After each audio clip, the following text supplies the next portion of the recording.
The board meeting will begin in 5 minutes.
Important. Thank you.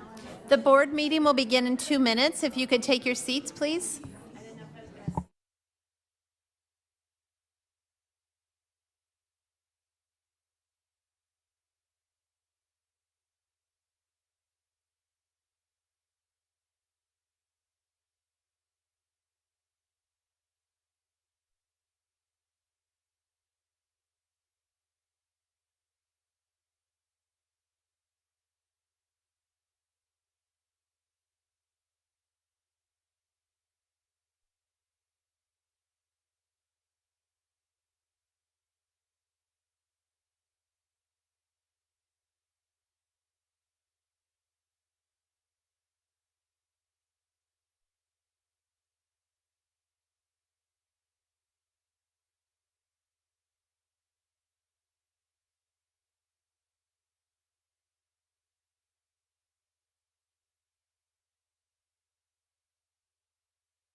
Honestly.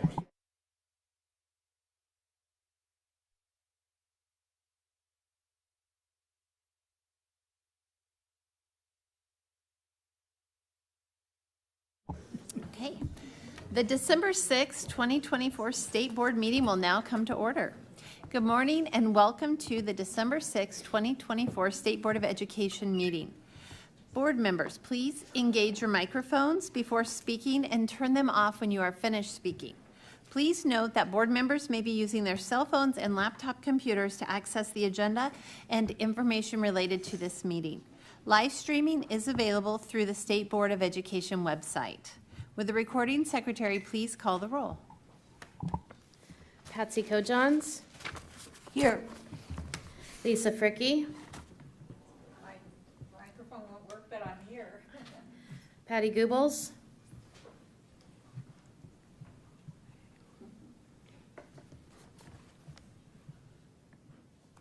I am here. Okay. Kirk Penner. Present. Sherry Jones. Here. Elizabeth Tegmeyer. Here. Deborah Neary. Here. Commissioner Maher. Here. Here. 7 present, 1 vacant. Thank you. Quorum is established. Please rise and join me in the Pledge of Allegiance. I pledge allegiance to the flag of the United States of America and to the republic for which it stands, one nation, under God, indivisible, with liberty and justice for all. Information regarding the Open Meetings Act is posted as you enter the room from the main entrance doors. The Open Meetings Act is also posted on the State Board of Education's website. The next item of business is the Commissioner's report. Commissioner Maher, please provide your report. Good morning and thank you. The first thing I would tell you is that there are no items that have been identified to be removed from the consent agenda. If board members wish to remove additional or any items from the consent agenda, please fill out the form at this time. Any items that may be removed from the consent agenda will be taken up under additional business. Well, again, good morning, board members, and happy December. It's hard to believe 2024 is just about over. We've had an incredibly productive, if I do say so myself, and dare I say, positive year. I thank you all for your hard work, your time, and your dedication to making that happen. I want to give a similar public shout out to our staff here at the Department of Education. Our NDE team works every day to improve outcomes for students, and I'm grateful for their dedication, their expertise, and their commitment, and their willingness to put up with this commissioner. I have 3 focus areas for my report today: cell phone policies, updates on my meetings with school leaders, and my early conversations with new board members. So let me first start with the topic of the cell phones in schools. I would remind you that this conversation started with me, at least, on September 15th in Scotts Bluff with the Superintendent's Advisory Council. And it was a discussion with superintendents based on what I was hearing from a national perspective, a national conversation. And at that meeting, the superintendents asked me, are you hearing about this topic from our schools? Are you hearing about this topic from your board members? Are you hearing about this topic from legislators? What's the impetus for the conversation? And I said, no, just the conversation has really come up at a national level with my colleagues around the nation. And I was just curious as to whether or not the Department of Education would provide any utility to local school districts as you address this issue. And they said no, and so I thought, no issue, we won't do anything further. That was on Monday, September 15th. On Thursday, September 18th, I had a phone conversation with a board member who said, hey, I'm hearing from folks wondering what we're doing about cell phone use. In the meantime, I'm hearing from members of the legislature as well, talking about, hey, are you doing anything about this? In October, this topic came up at one of the committee meetings, and as a board, you said, hey, why don't we do some research on this topic and report back to the board on what you find out. So as a result of conversations since September 15th, and as a result of the board saying in October, we'd like you to do a little research, we did. And by we, I mean Dr. Rita. Dr. Zainab Rita, I asked to put her team together to create a statewide somewhat informal survey about school needs, school practices, school policies that surround the topic of student use of mobile technology during the school day. And with the help of Dr. Yates and the research team, we put the survey together, and the survey went out to 245 public school superintendents, or actually somewhat less than that, but to all of our public school districts to figure out what was actually going on before we figure out what steps, if any, the board might want to take. We received 216 responses. So I want to share, as you see in the PowerPoint, the results of the responses. First of all, I won't go through every slide in detail, but I'll just highlight some of the information on the slides. 216 out of, I think, somewhat less than 245 responses is an amazing response rate. So we really appreciate the schools and their willingness to respond to this survey. One of the things that we ask is, if you have a policy, tell us a little bit about it, what type of policy is in place. And you can see from the survey information that it runs the gamut from no phone use in school at all to somewhat of some limitations on cell phone use in the schools. The next slide talks about when was the policy implemented, and I think the purpose there is for you just to see that all policies were somewhat recent in terms of their implementation.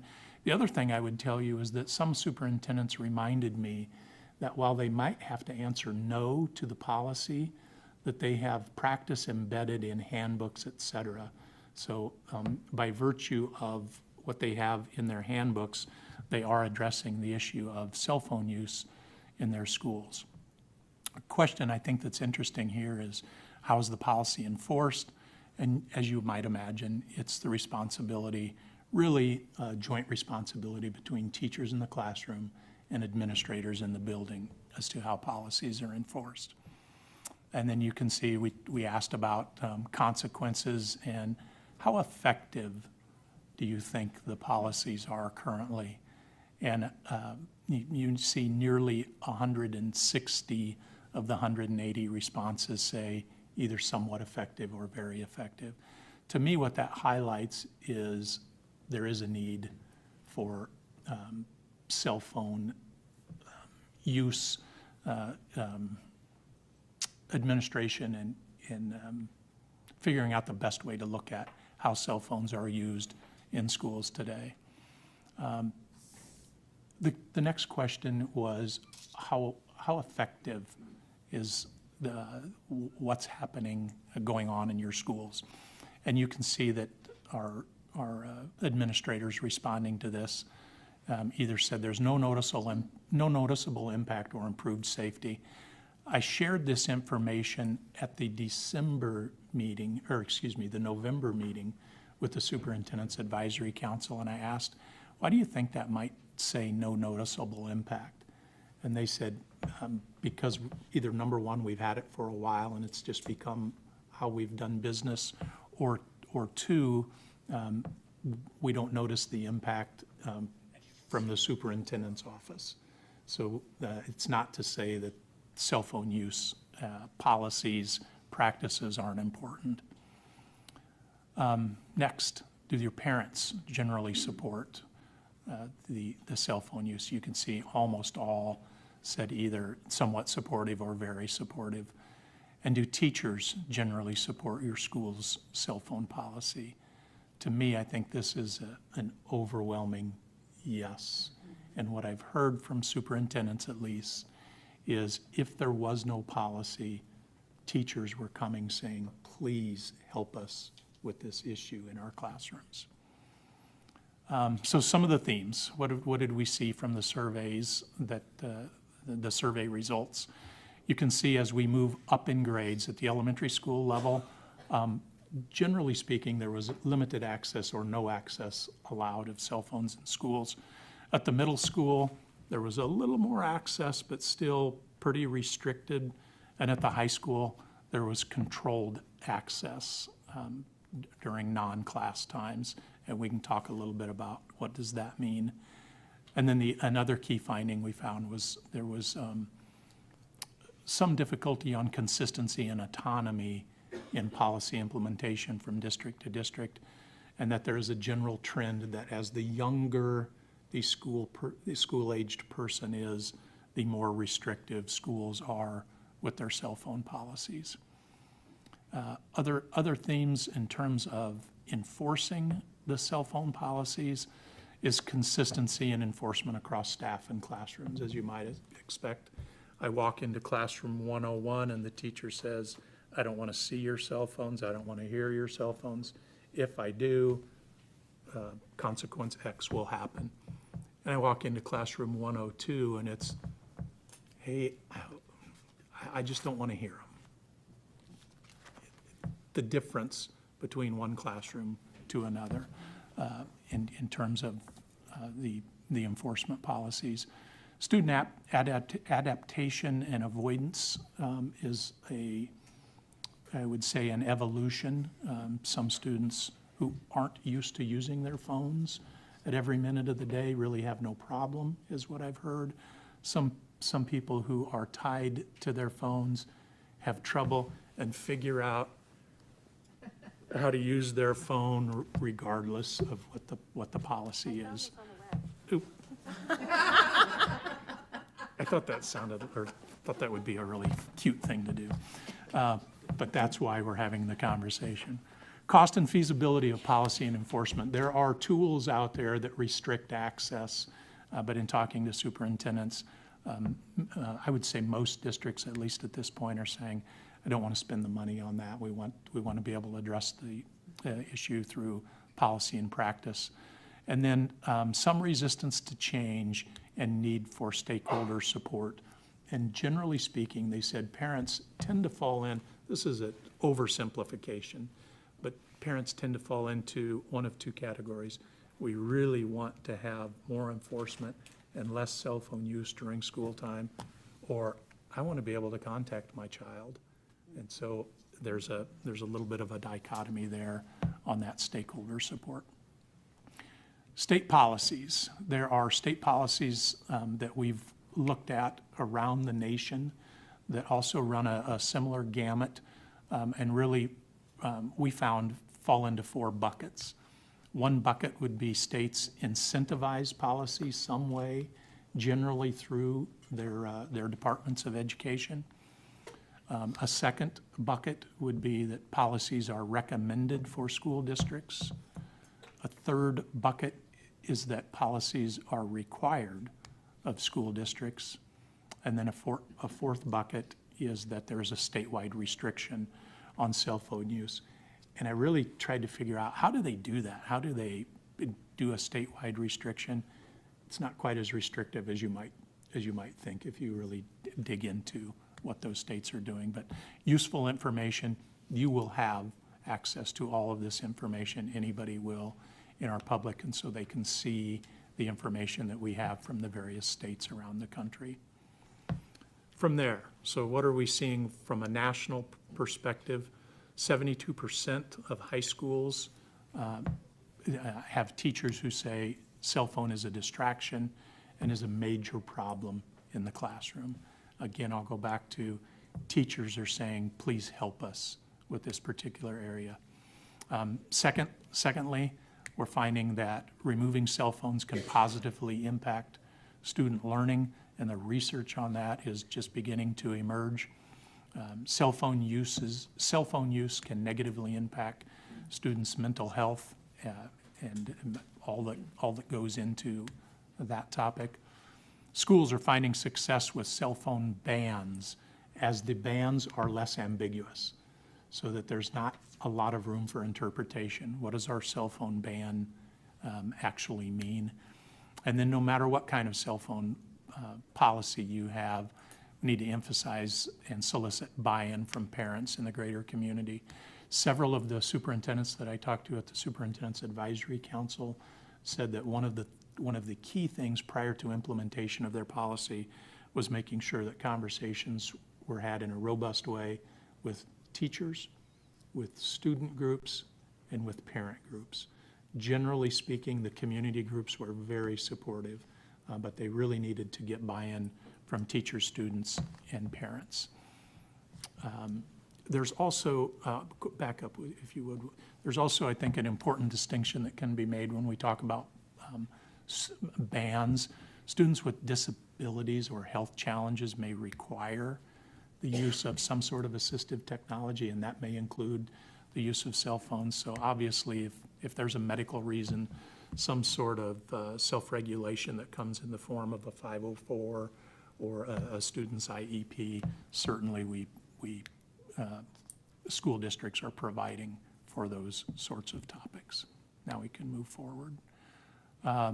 Consideration. So what does the board do at this point? I'm not here to say, I recommend that the board do this. Rather, I think at this time, it's good for the board to consider what next steps do we take as a board, if any. And I think there are a lot of options for you. So what I want to do today is just talk to you about options. Number one, you can do something as simple as a board acknowledgement of a commitment to addressing the cell phone use in schools. You can do an acknowledgement of the research, and we can provide research to schools regarding what cell phone use in schools looks like.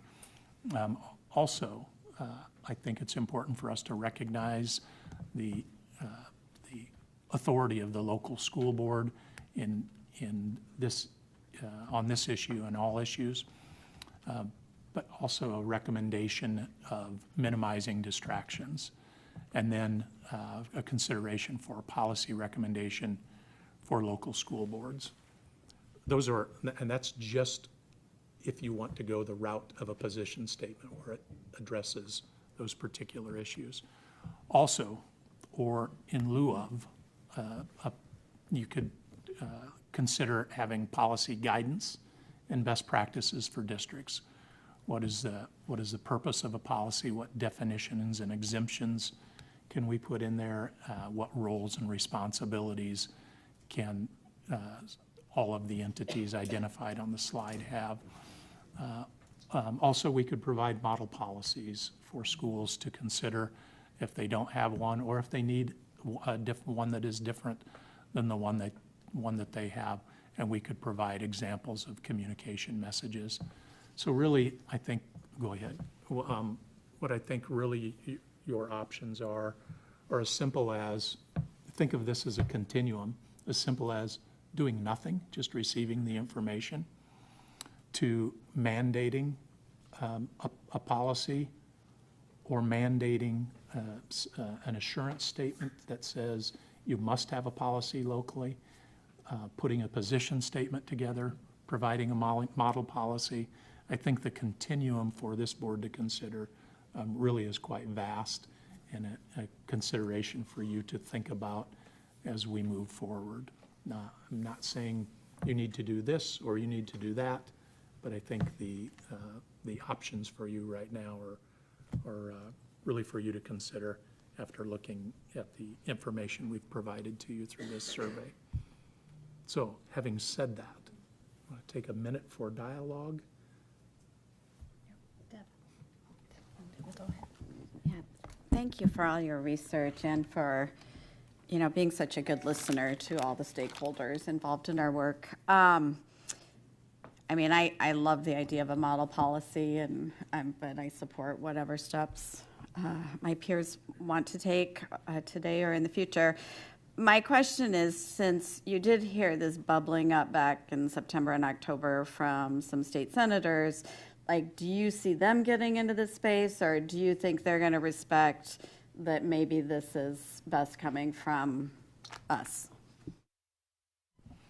So if I understand your question, you want me to interpret what the state legislature will do? I think, first of all, It was rhetorical. no, I get it, but I think it's important. I think the conversation on cell phone use from a national perspective has been has not been a partisan issue. It's been one that has crossed the aisle. So I think that same thing will happen here in this state.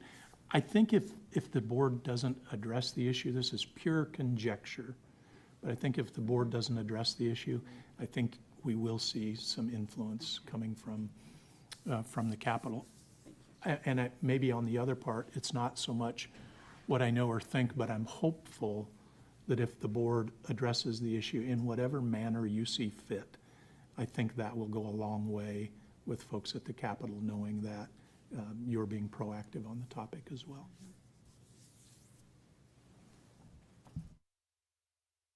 Okay, so Lisa and then Patty, and then we'll save ladies first, yeah, okay.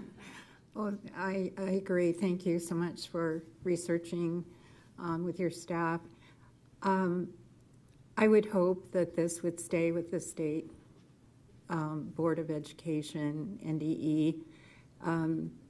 Having mandates for schools come from the legislature is concerning to me. I think the NDE has built a really good rapport with the legislature through communication, and I appreciate that. And I would hope that if we do something, it's more along the lines of a model policy where districts, from district to district, size to size, it makes a difference. And there are different models that could be effective in different size schools. So I would suggest just going with a model policy and ensuring that districts are encouraged to create something, because I was hearing the same thing, cell phones in classrooms and teachers coming up with their own way of handling it backfired, because kids they had little pockets where they had to put their phones, and they'd bring an old phone, put it in there, and then be at their desk. So, yeah, I mean, there are a lot of things out there. So having a school-wide policy from the local district with a model policy from the state might be the way to go.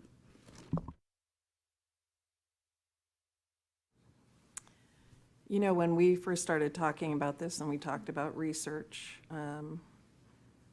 I thought the research that you gathered was really important, because we kind of need to know what our baseline is. So I do appreciate that, but I interpreted it from the perspective of how does social media, because when kids are on their phone, most of the time that's where they are, right?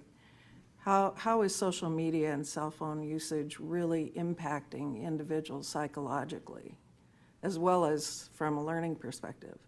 And I appreciated the references that you had listed there, but after we talked about this, I read The Anxiety Generation by Jonathan Haidt, and there is so much really well done research that is pointing to how this is affecting people's attention. It is, especially with adolescent girls, it is the cause. It's not correlational. It is causing anxiety and depression. And that's not exclusive to girls, but because girls are shamed more than boys, that's kind of the angle they were taking with this research. So I guess, I guess where I'm going with this is, after reading that book and some of the other studies that I've read, I'm convinced that there should be a ban. Kids should not have cell phones in school. Because what happens if you restrict it from the classroom and you just say you can't use them, kids find a way to use them. So enforcement becomes impossible, right? So, and if you are restricting them, but you can, between classes, you can access your phone. Kids are still distracted because they're trying to think about how many messages have I gotten, or what's on my Facebook page, right? And the last thing we want for kids with learning is for them to be distracted, for their attention to be negatively impacted, for kids to have mental health issues that can be prevented, or at least minimize some if they're not using cell phones during school hours. So, that really changed my position after reading that book. So I just did some checking. I was noticing California with my grandkids, I said, and to my son, can your kids have cell phones? They're in elementary. He said, no, they can't. I said, is that an elementary policy? He said, that's a district-wide policy. And so I think we need to really, I guess where I'm going with this is I think people need information, because we all use our cell phones, right?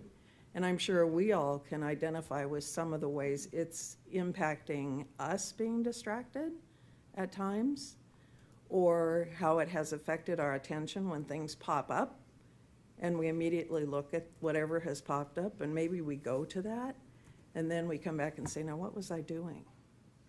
So I think this is really a much more serious, has a potential to be a much more serious impact on education than maybe we think about just on the surface. So I think I'm for whatever the board decides to do, whether it's a model policy, whether it's a position statement and a model policy, whether it also includes some additional resources, or maybe a summary of research. Because I think when people really start understanding impact, it influences decisions that they make. Sorry about that long editorial, but. Thank you, Patty. I appreciate that. Kirk. I will be brief. Two things. We have an elementary teacher from Aurora and a middle school teacher from Aurora, and I believe we have a cell phone ban in Aurora. So if you want to talk to them before they leave, you could pick their brains. From what I understand, it's going very well. The second item I had is for Dr. Maher. This is one subject area, but do you believe superintendents are looking more to the State Board of Education for guidance? As a local board member back in the day, you're always looking for protection or looking for policies to follow. There are other issues within the state, picket, that maybe the superintendents are looking for guidance from the State Board of Education so they are protected in case somebody comes after them. Do you sense that as a former superintendent? I as a board member, always remember looking for policy to back up the decisions that we made on a local board. Is it your belief, and I'm not asking, but go back to your superintendent's day, that it would be better coming from the State Board of Education than it would be the legislature, which I believe? And are they not doing some of this and being proactive in some of their board policies because they don't have backing from the State Board of Education? Really good question. I think there are a couple of camps there. I think one is, one thing I've heard from superintendents was, we're really got a handle on this, and I don't need the Department of Education to be involved if I'm already out and forward thinking. The other camp is just what you explained there. If I'm having the struggles locally to get done what I need to get done, I'd sure like to have the Department of Ed come in and say, thou shalt. So it's really a couple of camps that I'm hearing from on the topic.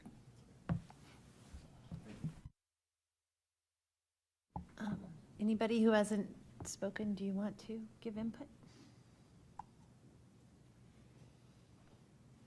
Okay, Dr. Maher.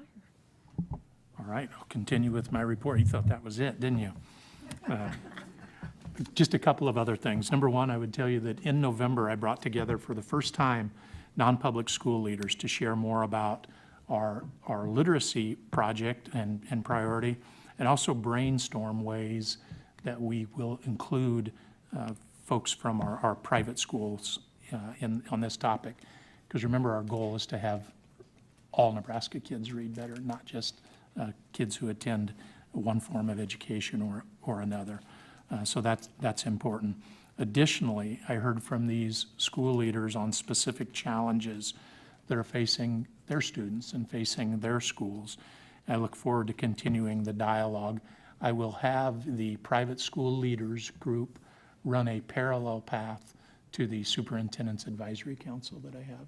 So we're bringing in school leaders from both public and private schools to have conversations and making sure that we're meeting the needs of all Nebraska kids. And then also, I met recently with the Superintendent's Advisory Committee just prior to the State Education Conference in Omaha a couple of weeks ago.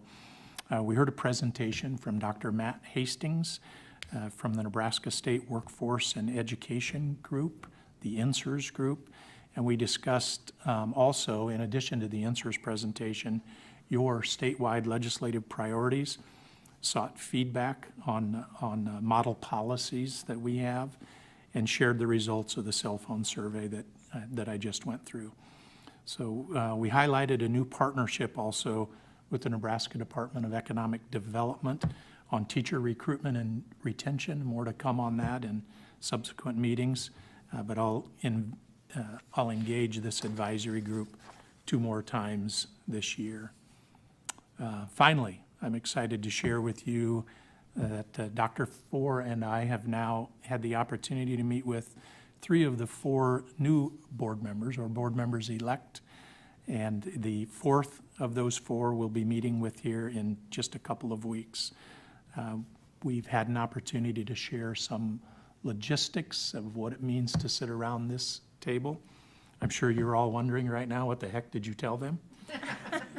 But I look forward to January and certainly building with the new board off of the strong foundation that this board has put together. I'm very optimistic about the conversations we've had, and I look forward to the new board. My report will conclude with 2 presentations. One is from the outgoing Teacher of the Year, Scott Phillips, and one will be sharing of the great impacts from our ESSER statewide investments. So with that, I would say, Scott, welcome. I hope it's not for the last time, but it is for the last time under this auspices. And I would just say to you prior to your presentation that I have truly appreciated your representation of the state of Nebraska, and I can only hope that future Teachers of the Year take the same passion, the same zeal, and represent our state as Scott Phillips has represented our state. I thank you, and I thank your wife for all of the time and energy that you've put in to Scott being our Teacher of the Year. With that, Scott.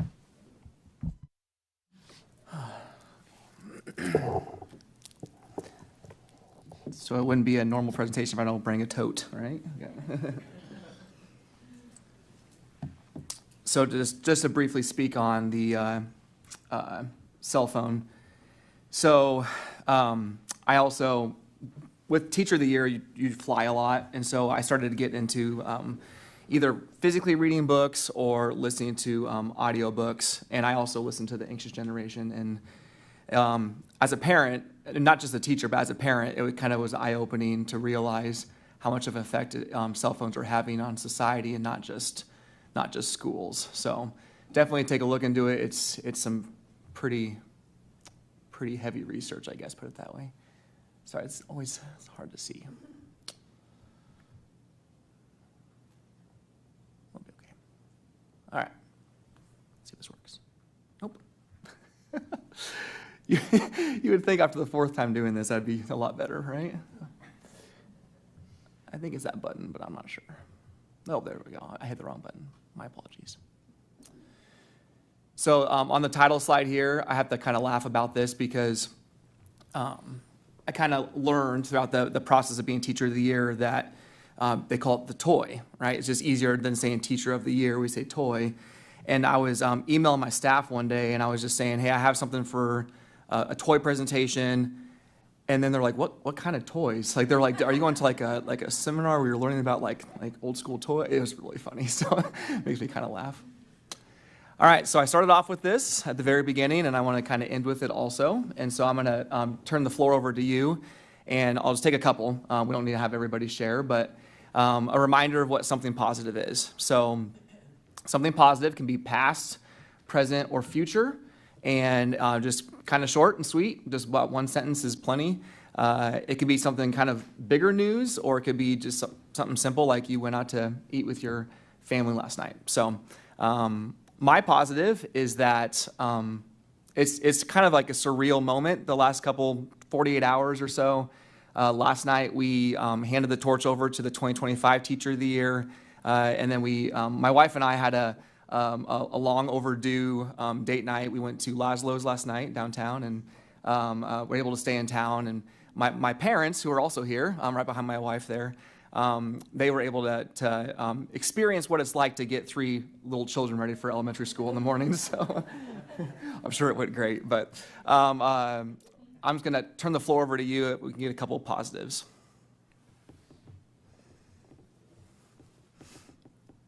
Put you on the spot.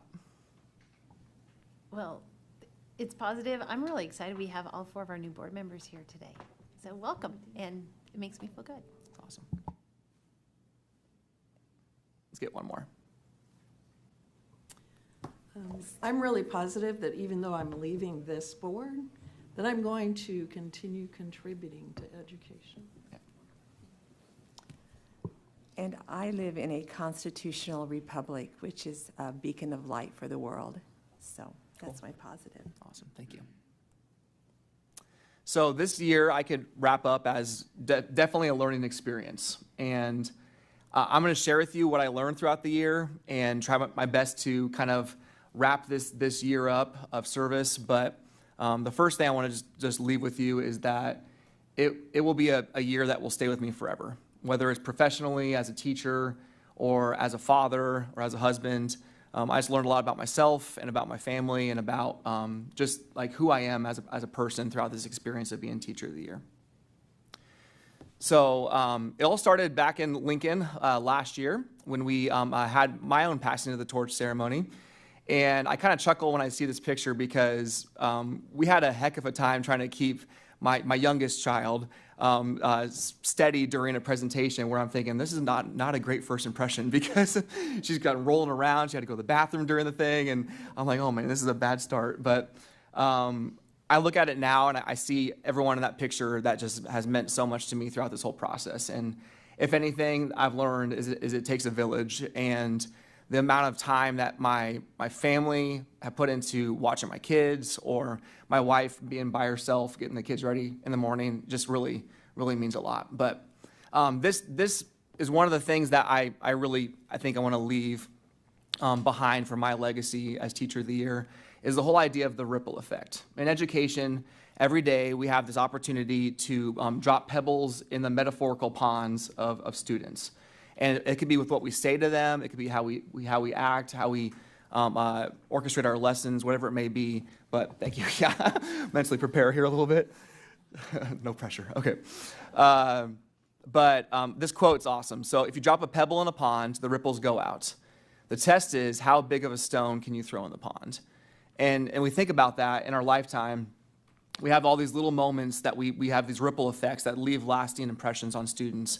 But my goal as an educator is to, as much as possible, throw bigger and bigger rocks into the pond of these students, and just being able to, hopefully down the road, they realize the impact that I was able to leave in the classroom. I used this quote last night during my outgoing presentation, but it just means a lot to me. So be where your feet are. And this to me is probably one of the biggest lessons I learned this year.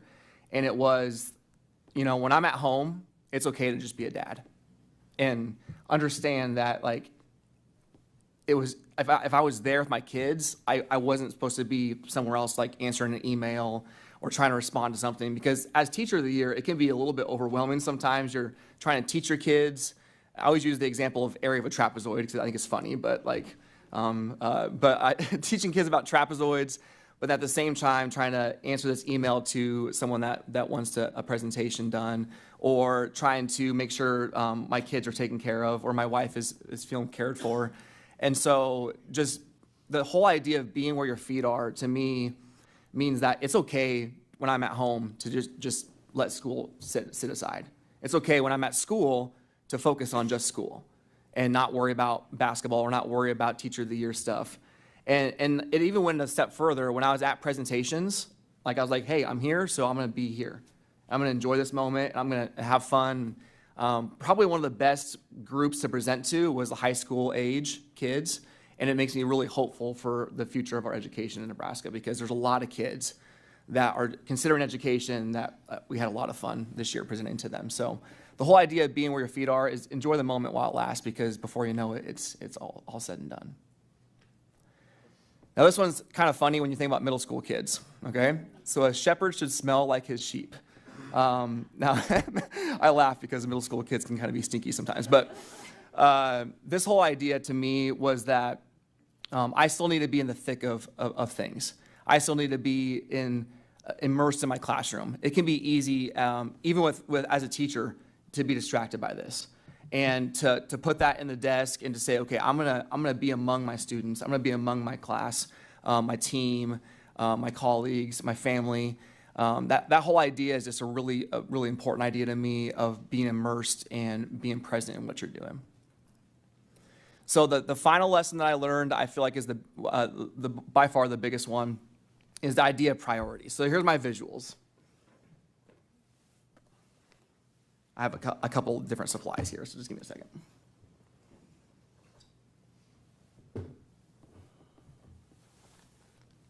Okay. So I have this container, and in this container is a bunch of sand. Oh man, if I make a mess here, this could get really dicey really fast. All right, there we go. Okay, so there's a bunch of sand, and there's some marbles on top of that. And I'm gonna use this one to kind of demonstrate what I learned about my priorities. So in life, we have some bigger priorities, right? We have our family, my wife, my kids, and they're gonna be, first of all, I love pickleball. Anyone? Pickleball's a lot of fun. So my family, my kids, my wife. It could be as simple as my faith. And then go one more here, maybe my mentorships that I have in my life. So right now they all have room to fit. Maybe not the greatest, but they all fit. And if we get our priorities kind of out of whack, what happens sometimes is that it's harder to fit those things. So I have some other things in my life that are still big priorities, but maybe not as big as the metaphorical pickleballs here, right? So these would be things like my job, my coaching responsibilities, maybe mowing the yard sometimes, all those things. So that's where I got to be careful not to make a mess.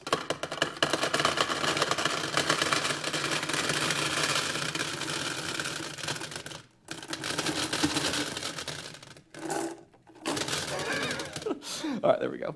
Okay, so as I fit all these here, now the one thing I want to point out, and I'm a math teacher, right? And my wife made sure I did this right, but this is the same amount of marbles as it is in this container too. That'll come in handy later in this presentation. So,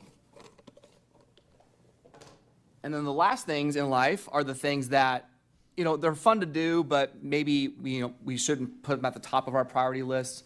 So that would be, for me, once again, like pickleball, maybe watching that new Netflix show.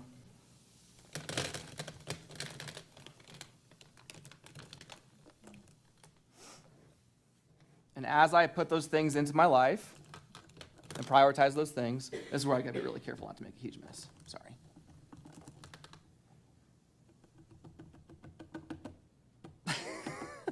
Awkward. You guys get it. You get the point there, right? Okay. So as I place those things in my life, they still fit. And for me, throughout the teacher year experience, what I kind of learned pretty quickly, probably mid-February, was that when I try to place everything that maybe isn't as important but still kind of fun into life first, like the sand, and then I place the other things like my job, my coaching responsibilities, and housekeeping items, whatever it may be, second. And then as I start to place those more important things in my life, what happens is that at some point, I can no longer fit those important things. And there's a realization for me that, yes, it's cool being Teacher of the Year.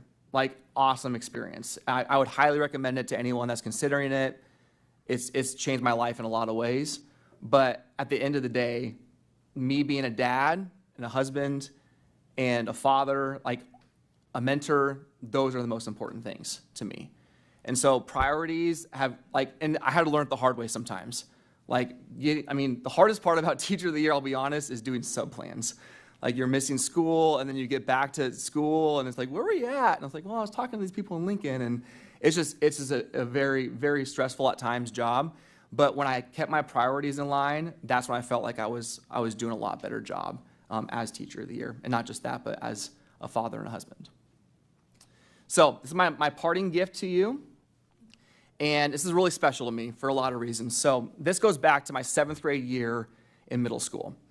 And I still have this paper. So her name was Miss Brungart. Miss Brungart was my teacher in 7th grade.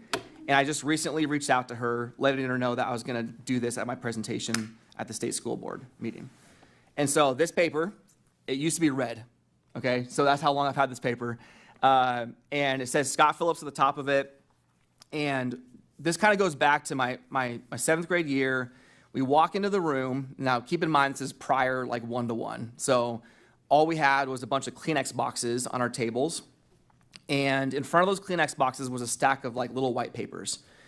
And we went around, and Miss Brungart told us to go ahead and write one positive thing about each person in the room, and it couldn't be based on like the material items. So you couldn't say like, I like your sweatshirts, or I like your shoes. And so then we had to put those all in the different boxes. And at the end of class, Miss Brungart grabs all the boxes, and she like walks out of class, see you later. And then like that was it. And we're like, okay, why did we do that? And then a couple months later, she surprised all of us by giving us a type up of all the positive things written on there. So as I've kept this, and keep in mind, when I was in 7th grade, I didn't know I was going to be a teacher. It wasn't like I kept this saying, like, I'm going to keep this because someday I'm going to use this when I'm presenting to people. Like, that's not why I kept it. I kept it because it meant a lot to me. And it's the value of this may be a penny, right? It's a piece of paper and a sleeve protector, but it meant a lot to me to keep this because of the fact that things I read on this list about myself at the time in 7th grade, I did not believe about myself. And so that to me teaches about the power of words, how much words can change in a positive way.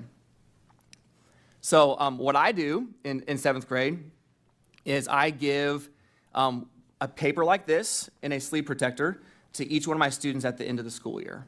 And I have a little bit easier access with technology to have the kids type it up, and it's a little bit easier for me, unlike Miss Brungart had to like physically type all these in there. But I do it the day before Christmas, which is a really good life hack for teachers, right? Like, if you want, the day before Christmas is kind of chaotic as a teacher. When kids do this, they're all like super quiet, and they're like, I wonder what someone's writing about me. So they all write about each other. And then it takes me a while. Like, I'm going to guess probably 2 hours per class period to prepare this. But then I go through and I put all of them on a piece of paper. I put them inside of a sleeve protector for the kids, and I give it to the students on the very last day of school. So, like, the last day of school, also a little bit chaotic, right, as a teacher. And that's a great way for me to say, great job this year. Here's what your students wrote. And then when you give it a little bit of time too, like, the kids kind of forget what they wrote for each other, which helps a little bit too. So they're not super concerned about it. But I've seen some impactful moments with this. This is like by far my favorite thing I do with my students. And this is just a generic example that I chose, but the next one I'm going to show you is a pretty special example to me, because this one, look how much more depth there is to that. Now, the cool story about this was I gave this to this young lady in 7th grade a few years ago, and she's just sitting there, and she's reading all these things and just bawling. And the cool thing about this young lady was that she wrote a detailed description for every one of her classmates.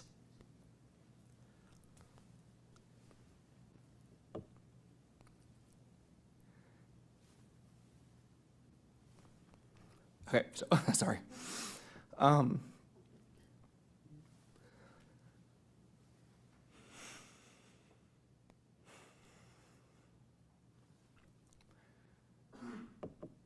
So that ripple effect we talk about as teachers, like, it means much more than just teaching them standards. And like, I really care about teaching them standards and teaching them about math, but at the end of the day, I care about who they are as people. So, we're gonna be okay.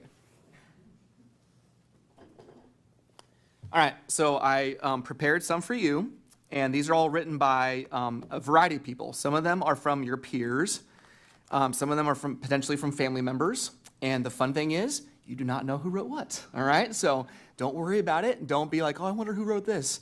At the bottom of it, I wrote a little message from myself.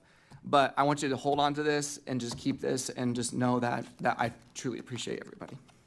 So my lovely assistant, my wife, this is Carissa, my wife. So she's going to help me pass these out.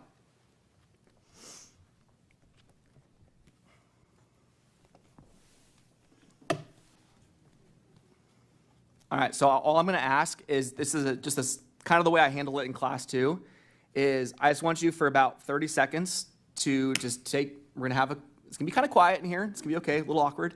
But I just want you to take 30 seconds just to read what people wrote for you.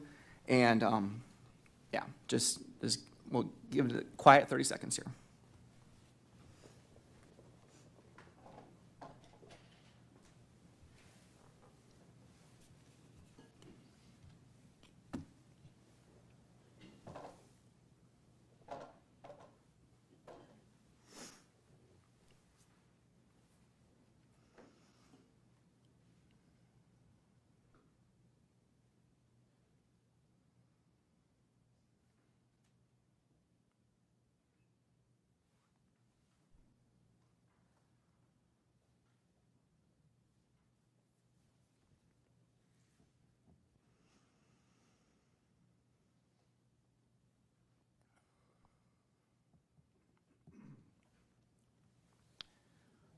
All right, so the picture you see on the screen is last year's group of kids. And this is like, so first of all, the desks are all randomly placed in my classroom. It's the last day of school, right? We're kind of getting things put away and picked up. And like, you could hear a pin drop in that room. And so every year I kind of like quietly snap a picture because I just want to remember that how much words mean. So I'm going to stop talking before I just start losing it here. But I truly appreciate the support and just the opportunity to represent the state this year. Thank you.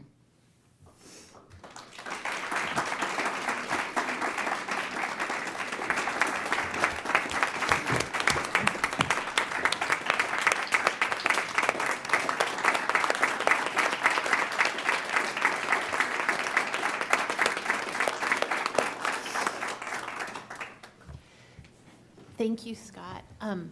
You might hold your tissue box closed Yeah, because yeah. I'm actually going to open this up now for some responses from our fellow board members here. So, yes, Lisa.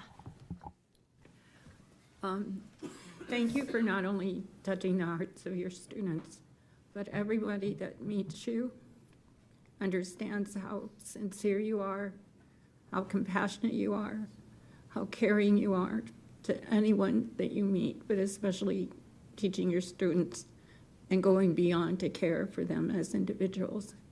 I'll never forget the detailed note that you wrote to me at the beginning of your journey.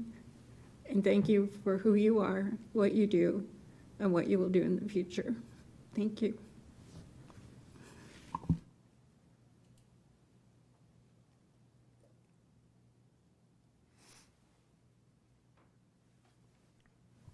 Scott, would you mind sharing what was on your list? Yeah, yep. Because I think probably the kinds of things I might say to you are probably things that other people have already said to you. Keep in mind, so I'm a 7th grader, okay? So, no judging here, And right? you've changed? We'll see here. As I said, he is smart. You are very kind to all people. A good athlete, helpful, and a good friend. This is where it gets kind of funny. I'm a loud yeller, enthusiastic. This was a compliment in middle school, but they called me a beast. That was cool back in the day. Awesome guy that likes to eat. I told you it gets kind of weird. Awesome sense of humor, smart and hardworking, fun and talk to, and a good listener. Cool, funny, really nice, friendly, good at sports, caring, and a gentleman.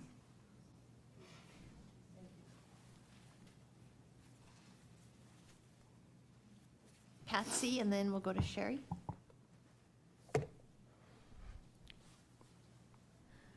Well, I'll keep this as one of my last impressions, although I hope it isn't the last impression that I have the opportunity to get.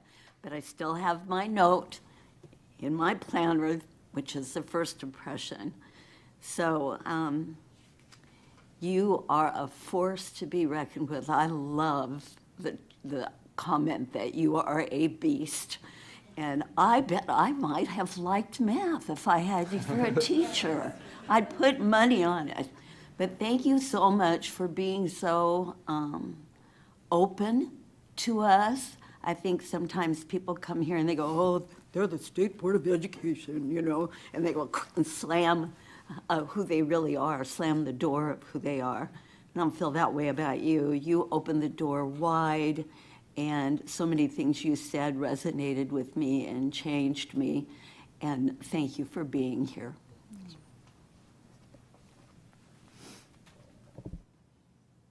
And I just want to say, well done, our good and faithful teaching servant. Thank you. And I just want to say, this past year, you've inspired me in so many ways, but you also let me think about things from a different perspective, and from one of the most important perspectives. You know, I mean, you're on the ground, you know, in the trenches every day, and you do amazing work, and really grateful to you and your wife and your family, because I know, you know, what you're doing takes time and energy, and I'm glad you have found a way to make sure that you're prioritizing the important things, but just really grateful. Thank you. All right, Scott, thanks so much. I just want to add to you who you are. What I see you as is you're a force multiplier, and you are rippling out. And so thank you for that. Thank you for your service to our state this year, and blessings to your family this holiday season and going forward. Thanks for coming. Thank you. To your wife, too, and your parents. Yeah. And I am going to turn this back over to the commissioner. Thank you.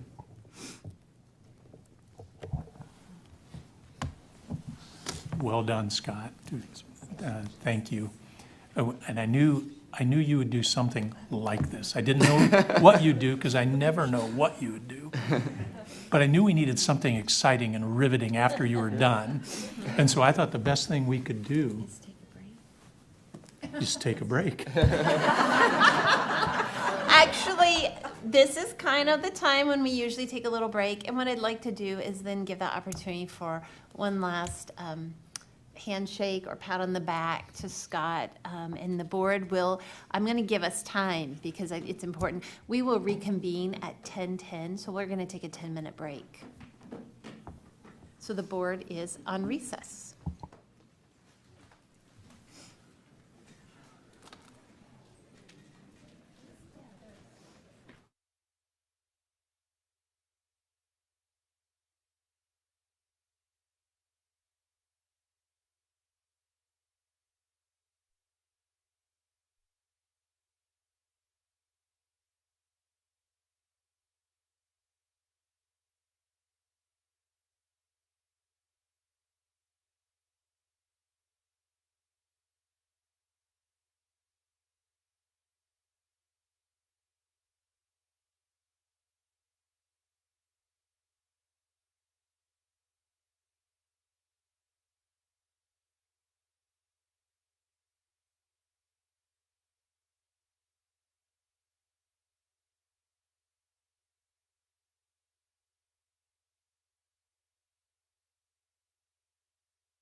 We will resume the board meeting in 2 minutes.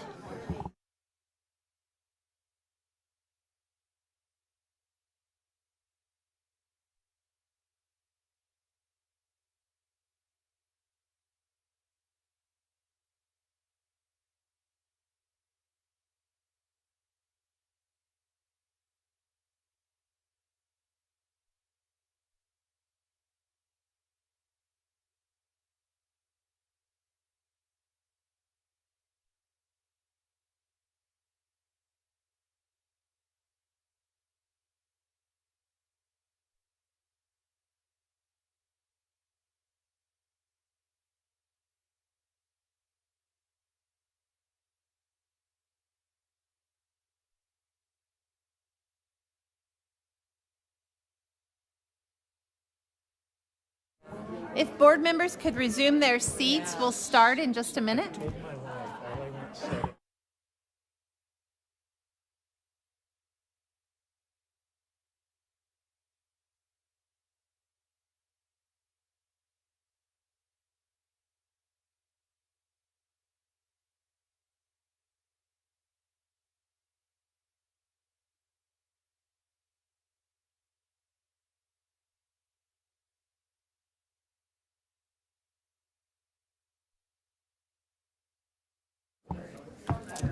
Okay.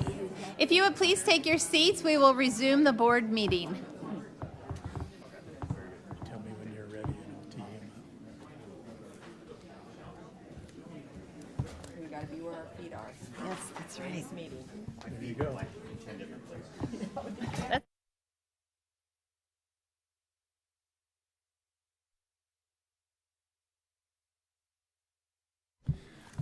Well, welcome back.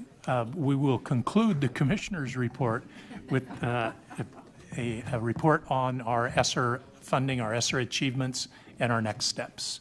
To do that, we will have Lane Carr. Lane? Good morning, everybody.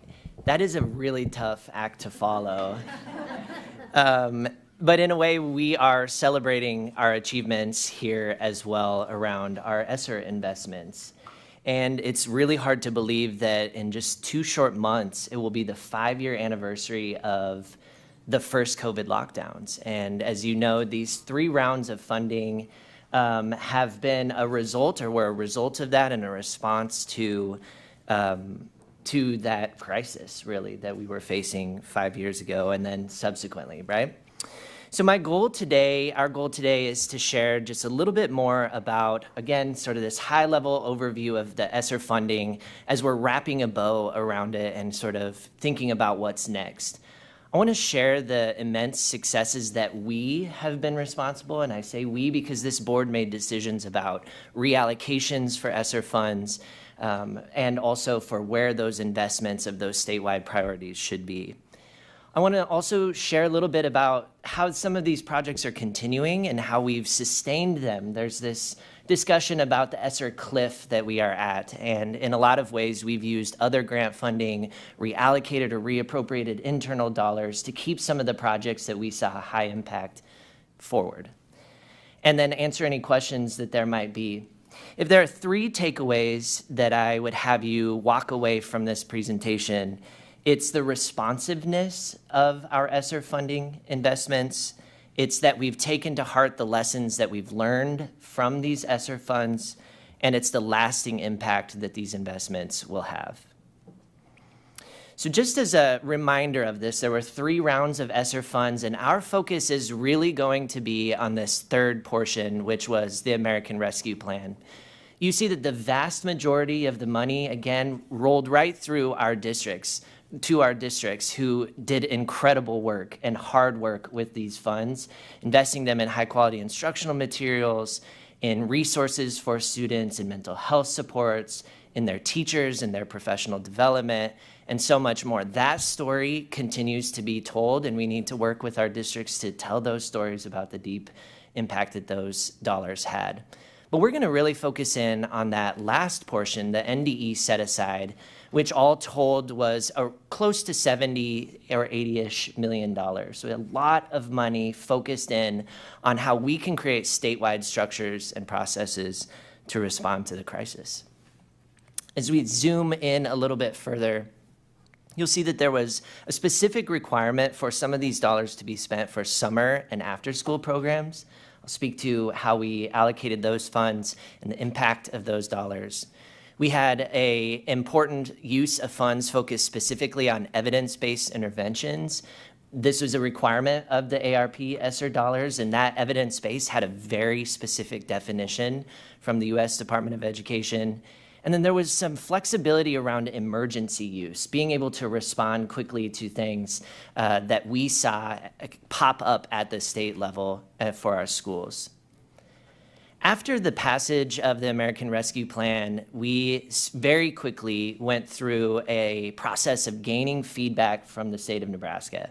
We had already begun this process with the 2 prior tranches of funds, but we're focused on, now that we've had a year actually, for us to go through the investment of statewide funds, what should we be doing with this, again, massive amount of federal dollars in ARP ESSER? So we had 14 roundtable sessions. We put out a second survey, and from that, we found that there were 5 key priorities that we wrote into our plan. This was the only time that we had to have a plan approved by the U.S. Department of Education for these funds, and that was approved in 2021 and focused on these 5 areas: comprehensive mental health services, a focus on family and community engagement, zeroing in on the teacher pipeline and professional learning, addressing unfinished learning and supporting acceleration, and then focusing on our systems here at the department so that we can reduce some of that burden on our schools and they can focus their time instead on the important tasks of teaching and learning. So that was what guided our and informed our decisions and your decisions as we move forward over the next now almost 4 years. A little bit about the timeline here. Again, I won't spend too much time other than the last 2 bullets, which is that the timeline is sort of up, and you'll see a little asterisk by the September 2024 in that the feds allowed for some flexibility to carry forward projects that were already in the works that just needed a little bit more time to continue, and I'll speak to that here momentarily. The vast majority of our funding has been spent. The vast majority of our schools' funding has been spent or is it planned to be spent out by January of 2025. So as I was speaking to you about sort of the take-homes that I want you to walk away with, I want to start by saying we were very intentional on how we allocated these funds for statewide purposes. I shared just an example of the tools that we used to identify schools that might need more resources than others. This is an example of a map that we created that showed triangulated certain data points to say, here are some sites that might have a special need. And so that is one way I think that we were specifically responsive. Additionally, we have been thinking from the very beginning about the return on investment. So making sure we're not just throwing money on the wall and throwing out activities out there, but making sure that they have a plan, that that plan is grounded in evidence, and that we're then spending a lot of time evaluating those outcomes. And a focus on continuous improvement. This is a quote from a mental health provider that we, again, funded through a school district and through an ESU, a focus on continuous improvement and making our systems better so that when these funds are over, AKA right now, we have a better system than we did prior to the use of these funds. So that's just a little context, and now I'm going to walk through a very few of the contracts, some of the projects, and the impact that we've had. So I start with those summer and after school dollars that I mentioned earlier. In all, we had about $11 million for summer and after school projects that reached across the state, as you can see in this map. We had new sites that we called incubators. These are sites, the green, that had never had a 21st century community learning center or any sort of after school programming prior to ESSER funds. Again, we wanted to make sure that we were deepening the projects that already had those Those are called the accelerators, and those are blue. But we wanted to show some of our school districts what they might be missing with some of this after-school and summer school potential.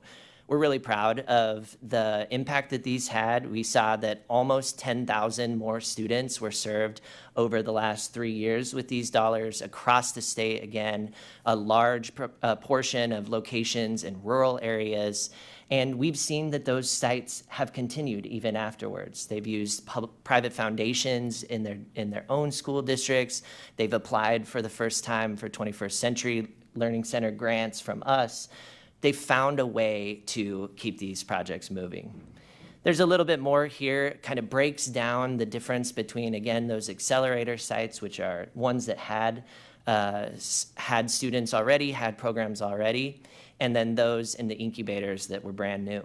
So that was a huge portion. We had to spend money on summer and after school, and we knew that time was such a valuable resource, so making sure that these programs were high quality was critical for us too.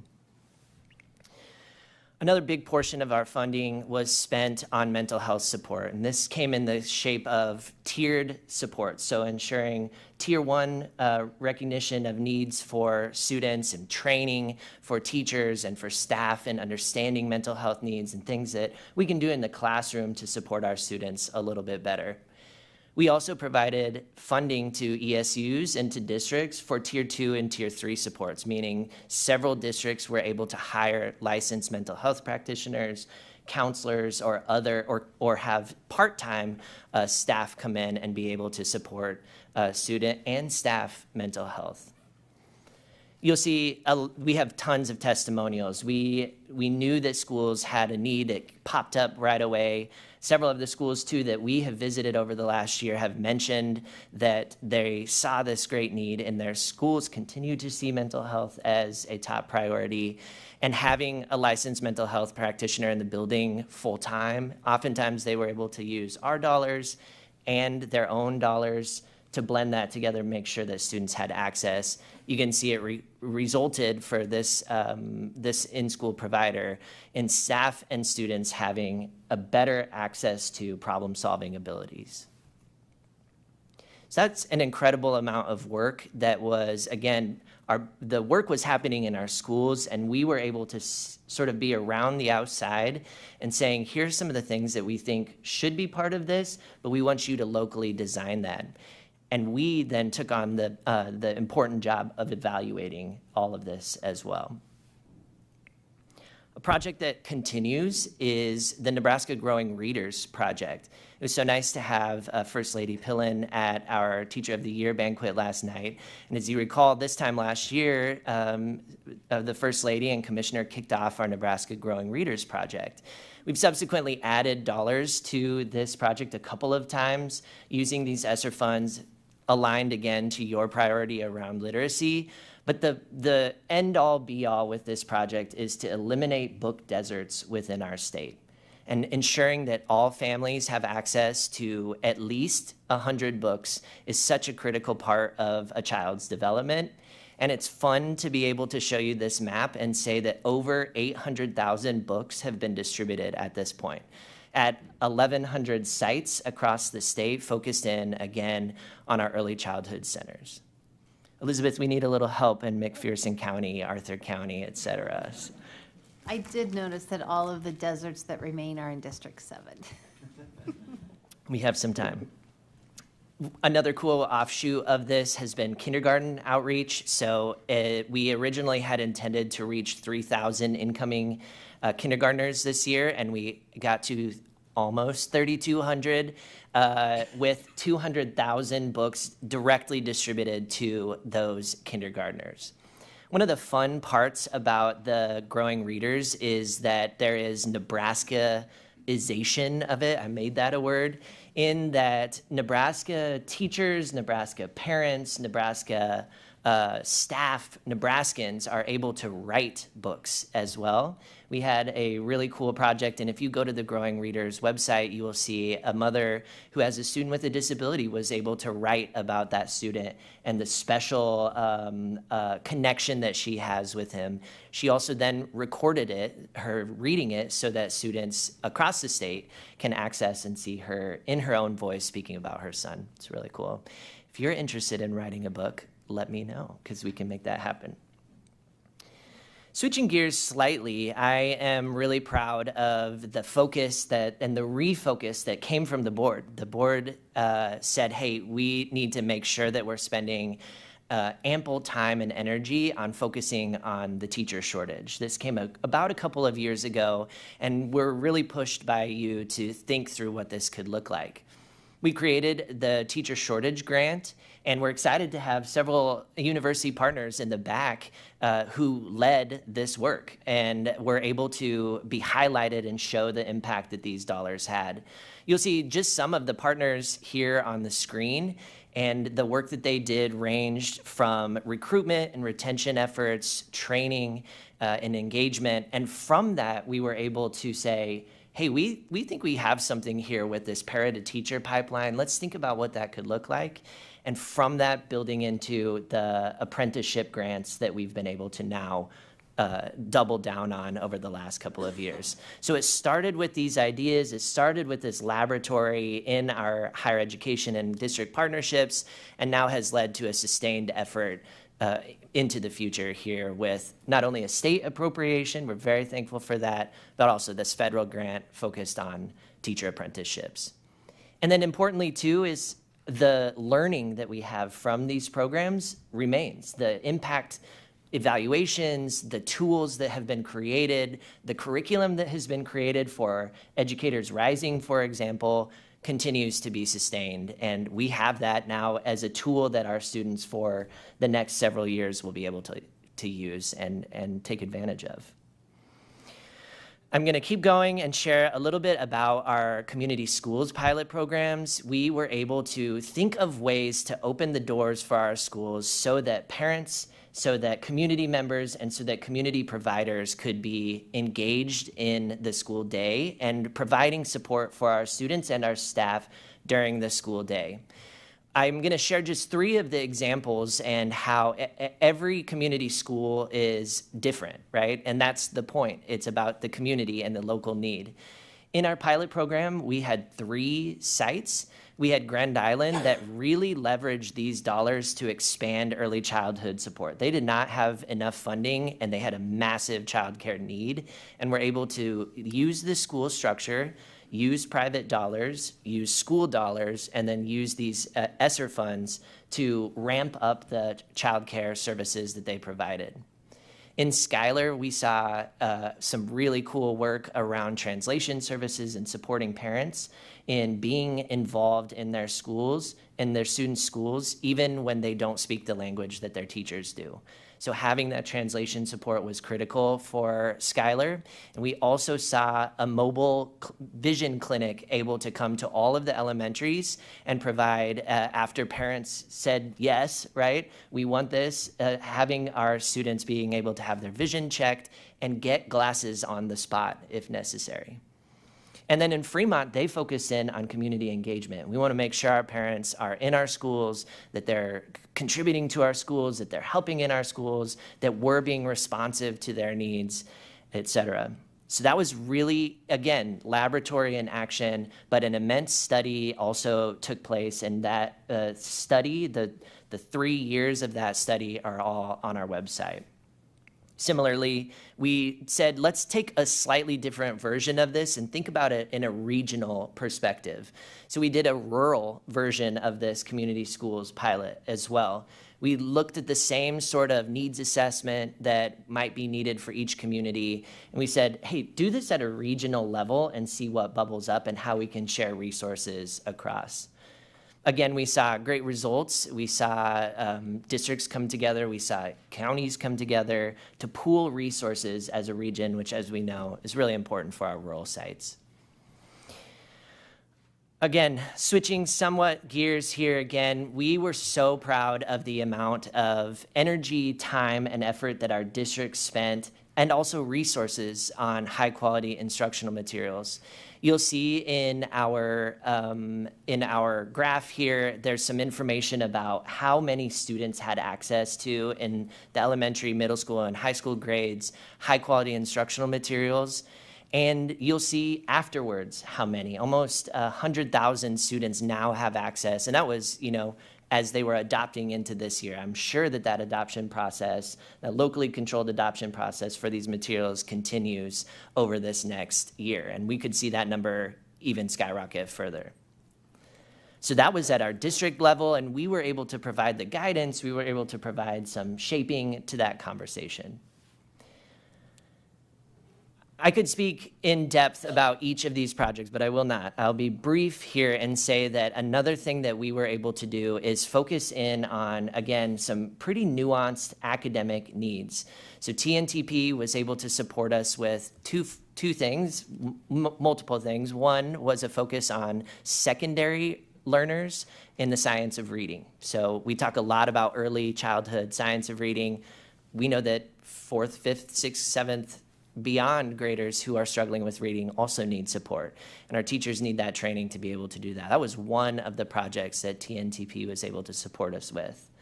We haven't spoken much about math, and I'm sorry for that, Commissioner, as a former math teacher. Sorry, Scott, as the math teacher, right? But math has been an important investment, and Nebraska's been on the map a little bit around our work with Zern, which is a high-quality instructional material. It's an online platform that we made available to all public and non-public schools in the first year, and then we're able to sustain it for those districts that wanted it into the second year, and then used innovation dollars in the third year for an even smaller cohort. Zern has used our statewide model and our data to show the impact that the tool has for others. And Instruction Partners has helped create coherence within our agency, making sure that across the MTSS work, across multiple different divisions within our agency and offices, that we have created some coherence so that our services to our schools, what we provide to our schools, is aligned with each other, and we're not speaking different languages when we're going out to work with our schools. I should have noted that I am the person who's presenting on this, but I actually did very little, if not any, of this work. So many of the people sitting over here along this wall, and those several that are not here, did this hard work of managing and ensuring that the quality that we got from all of this money was there, and also that there was a strong evaluation component to each part of this. Promise I'm about to wrap up here, and just want to note too, another critical part of all of this was the cross-agency collaborations and partnerships that we were able to build. One that I'm really excited about is the Nebraska Center for the Education of Children who are blind or visually impaired. We were asked by them, hey, do you have a van NDE that we could use? And we were like, what do you mean? What do you mean by that? And they're like, well, ours is rusted out and unsafe for kids. We said, well, we don't have a van, but we can use these ESSER funds. We'll partner with you. We'll partner with ESU4, and we'll get that. I was looking to Amy, but I think that van should be here by December, and we're really excited to be able to ensure that our students in the southeastern corner of the state have safe, compatible transportation for themselves. That's something that is going to last, right? That is something that will last for several years. Similarly, we worked really closely with the YRTCs. What we noticed when we were working with them previously under Dr. Friesen's leadership was that there was not coherent curriculum across the different sites. So we were able to use ESSER funds, work in partnership with DHHS to purchase high-quality instructional materials for all of the sites and ensuring that there's consistency and coherence across each of the YRTCs.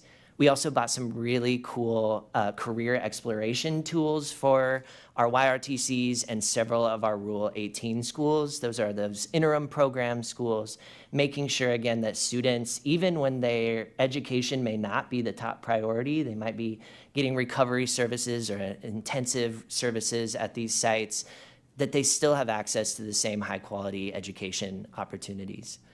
So thankful for our ESUs and all of this, but specifically around professional learning to support high-quality instructional materials. Building on those partnership conversations, we were able to work with Nebraska Children and Families Foundation to stand up some specific expertise around these 4 areas, and similarly to the Nebraska Chamber Foundation to have an education and workforce alignment specialist. That was Dr. Sutphin, or is Dr. Sutphin, from previously from Millard, and he had presented to this group to the board a few years ago, or a few months ago, and continues his work kind of being a bridge and also a translator of here's what educators need, here's what the workforce is saying, how can we keep that moving? We also have a ton of resources that have been built out. Again, that is another piece of the sustainability conversation, how we've kept that going. So what's next? Well, we are wrapping up, but we're also looking forward to some of the last little bit of work that we are doing. We successfully received a request for late liquidation, is what it's called, making sure that the funding is still in our bank account so that we can access it for the projects that we have outlined in this plan. And a couple of those projects are ones that you should be familiar with, focusing in, again, these literacy partnerships that are really kind of laying the foundation for the CLSD grant to take off, right? UNK, UNO, and the University of Nebraska-Lincoln, each with sort of a different flavor around that. I'm excited to share two final investments that will have a lasting impact in the CTE space. One is focused on helping students and helping businesses matchmake in work-based learning experiences, the Nebraska Workplace Portal. And then the second is Pathways to Career, which provides workforce data, labor market data to schools when they're doing the revision process. So we know about the revision process and how schools are looking at what our community needs, what our region needs. There hasn't been a consistent way to do that across each region, and so we developed it. We built it using these ESSER funds to make sure that all of our schools have the same level of access to data to know what their CTE programs should be focused on to meet their community's future needs. You may have seen a couple of conversations in the paper recently about American Rescue Plan HCY, which is Homeless Children and Youth. This is funding that is similar to the McKinney-Vento dollars, but in a lot of ways very different in that these funds not only went to schools that had McKinney-Vento programs, but also beyond that, schools that have never had McKinney-Vento dollars for homeless children and youth, but have homeless children and youth. And so we needed to make sure that these dollars were going out. One of the coolest projects that we were able to lead was the second bullet here, where we went with our school leaders to Walmarts across the state or to local suppliers across the state, and families came to those places and were able to get access to back to school gear. I was so happy that Scott mentioned how stinky middle schoolers are, because we were able to buy deodorant and we were able to buy Axe body spray and all of those things that, middle school boys think they need, right? School supplies, shoes, coats, all of those things that we often take for granted. And without these dollars, our families would have been without it. It was really special to see how excited our families were, how excited our parents were to be able to do this and have these resources.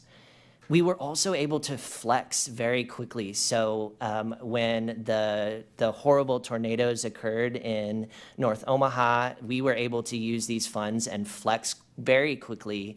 There were newly homeless children and youth in our state. And part of that was around dislocation, and they needed to be supported. So being able to provide supplies and also being able to provide some mental health support for those students. So there's tons of stories. Each one of these in and of itself could be its own story. But I'll just conclude by saying that our biggest goal is to make sure that we learned from this process. That comes in two ways. One is evaluating, and looking at the data to make sure that it has had an impact on the parents, on the families, on the students, and on our staff. We're also trying to think about what worked and how can we keep that going. So thinking about our CLSD grant, right? The Comprehensive Literacy State Development Grant that builds off the progress. Our SAFE grant, the apprenticeship grant, building off the progress that we made there. We're excited that it is over, right? And we are so thankful for the funds that we were able to leverage that have made a real difference for our students. So I'll pause there. Commissioner, if you have any additional comments there, otherwise I'll see if there's any questions. Any questions from board members? I always look left, so I'm going to look right this time.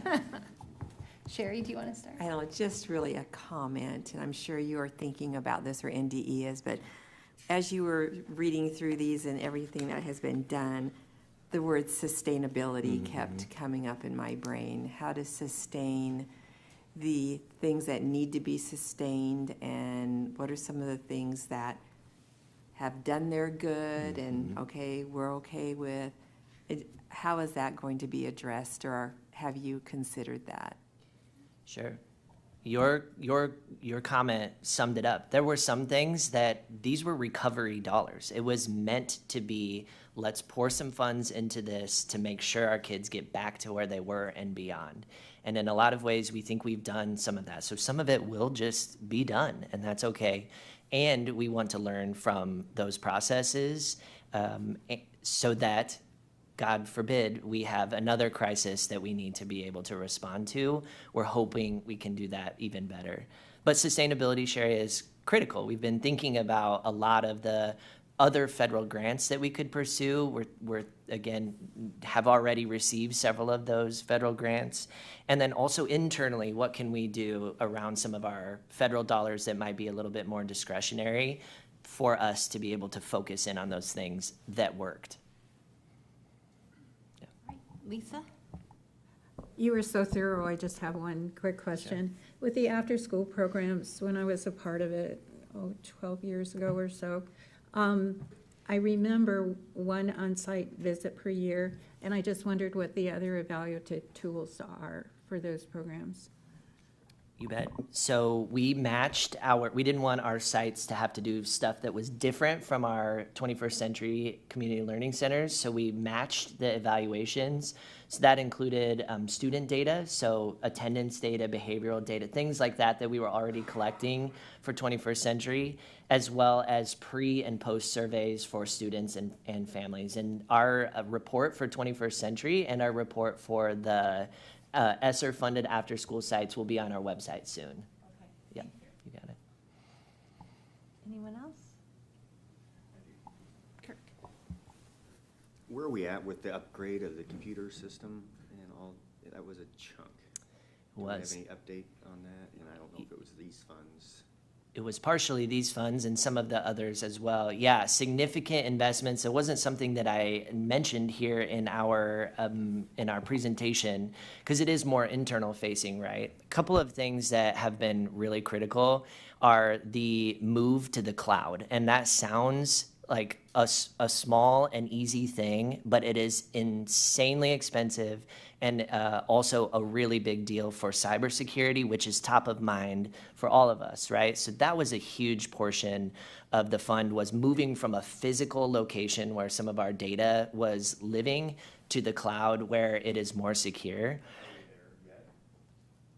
I would say we're on the way there and close to there, but part of our funds that we have asked for additional time to spend out are focused on exactly that. So we'll be able to report back to you on that and some of the progress, most of the progress that we've been able to make over this next semester. Lisa? What Kurt just said reminded me of something else with the computers. I don't remember what staff member a few months ago said that some monies were being utilized to, instead of hand inputting, I don't know if you can answer this, so whoever can answer it can tell me later, so that we don't hand put things in, that it becomes computerized. Do you know anything about that? And if Yeah. not, that's okay. I know I'll very find out. little, so we'll find out more for Okay. you, so, Yeah, yeah. because I was hoping, because it Yeah. said accuracy would improve with that. And that's been, again, it's been a significant portion is just the modernization of our systems. We had old systems where we had to manually put things in to now being able to leverage. Our schools have all of this data that's coming to us every day. We want to make sure that we're reducing our touch points to that so that it's clean, safe, secure, and also accurate. Lane, I had a question. Sure. With the ARP HCY funds? Yes. My question was, were we able to utilize some of those funds for homeless youth who live in areas that don't have community resources? Yes, is the very short answer. And the longer answer is that it's difficult when these sites had never had a system in place to identify those students in the first place. So it's oftentimes easier when there's a large space and a person whose job that is. In a rural place, we know that the person who's doing that is also driving the bus, coaching, teaching, et cetera. So it's difficult to find those students, identify those students, but we were able to do so with these HCY process. And we also asked for some additional time because once we identified the schools that had those students, we said, okay, go ahead and start serving them. And they said, how? What does that even look like? So we were able to get a little bit more time for this extension right here to support those schools in supporting those students. Thank you. You got it.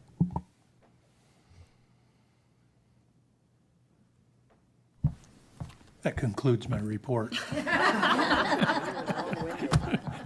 I was going to say that was the longest commissioner report we've ever had.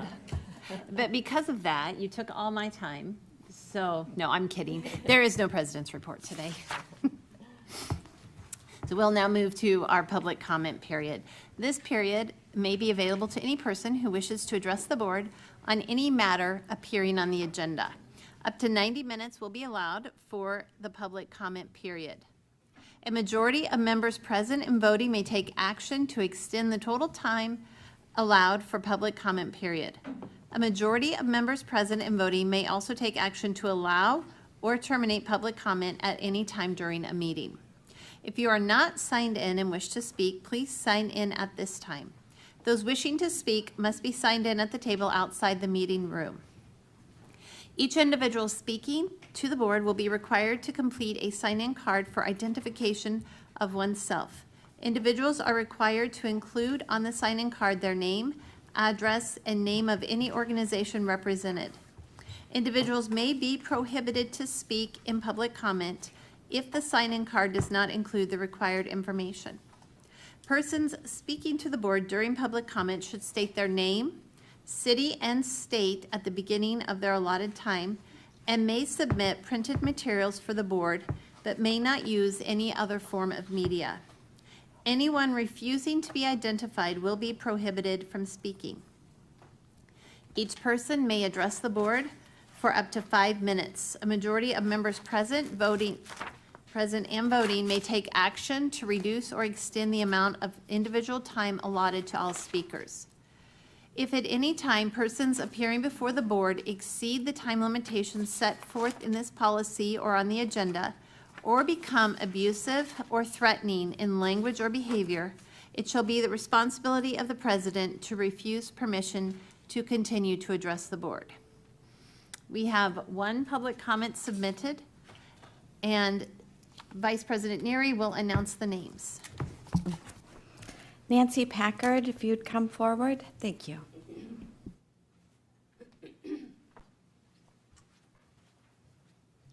I'm Nancy Packard of Lincoln, Nebraska. And who do I represent?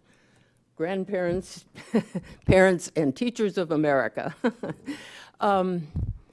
This is fortuitous that I came into this talk about media because I have 8 grandchildren, and all of them, as much as we try, all of them are on media too much. And I was with my 12-year-old grandson recently, and try not to, it's hard to not be saying, get off your phone. Are you still on your phone? It's hard to think of what to say. So I remembered that I've heard that very, very few children are not using media. There are few parents who are able to do it, and it's not necessarily successful. I can't speak to that. I don't know how accurate that is. But I do, in my experience, there are very few who do not use media. And this time I said to Oliver, there's no control group. And he said, what? And I said, Oliver, I heard that almost no there are almost no children in America who are not on the media. And I probably asked him if he knew of any, and he wouldn't probably. And I said, you know, you're just at the age when your brain is changing and developing, and all the children, it seems like all the children are using media, and we don't know how that's going to turn out because there's no control group. There's nobody we can compare it to. This group is not using it, and all of these are, so we don't know what's happening to your brain. Well, I said it's timely because tomorrow, if Oliver follows through, he's going to come and we're going to make a rap about there's no control group for our Christmas party. So I wanted to say that. There is no control group. We don't know what's happening to brains. We're just watching it. Oh, I wonder what's going to happen when they're all 30. 2 points I wanted to make are, for parents, I don't know how, I don't understand. I want to continue to come to the state school board meetings. I don't understand what authority you have, but I know you have great authority somehow. And if you can help all parents to, in support of not using media, because every parent is by himself trying to figure this out. Every parent is. It's something parents shouldn't have to do. And teachers in classrooms are doing the same thing too. It's a terrible thing to do to parents and grandparents and teachers, and mostly children. So that's all I have to say. Thank you. Thank you. There is no written public comment submitted at this time. Is there a motion to adopt the consent agenda? I move to adopt the consent agenda. It has been moved and seconded to adopt the consent agenda. Per board policy, there is no discussion on the motion to adopt the consent agenda. Would the recording secretary please call the roll? Goebbels, Yes. Neary, Yes. Kojans, Yes. Jones, Yes? Fricky, Penner, Yes. Tegmeyer, Yes. 7 yes, 1 vacant. The affirmative has it, and the consent agenda is adopted. The next item of business are the reports of the standing committees. Item 7.1, I'll report on behalf of the Executive Committee meeting. The Executive Committee reports on the December 5th, 2024 meeting of the committee. Members present were Chair Elizabeth Tegmeyer and Vice Chair Deb Neary.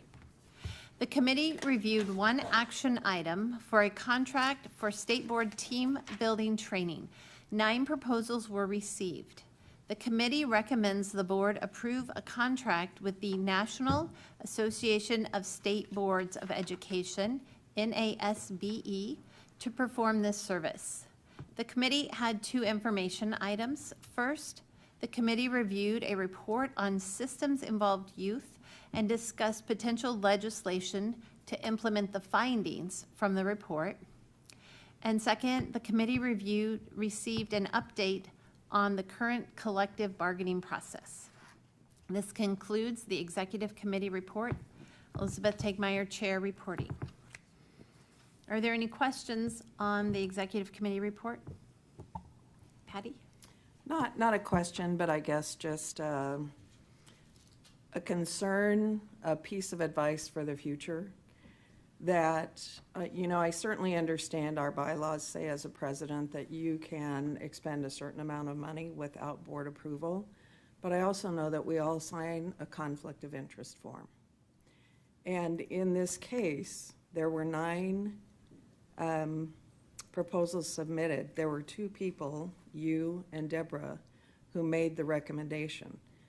And one of those organizations, the one that was recommended, obviously you sit on that board. In my way of thinking, the appropriate thing would be for you to have recused yourself and have someone else help make that recommendation. Because, and that's, I mean, obviously, I know you're planning to abstain from voting, but it's also part of that selection process as which organization was recommended. So just something really to think about in terms of the future. We talk about, and I know transparency is something that you have talked about as being very important.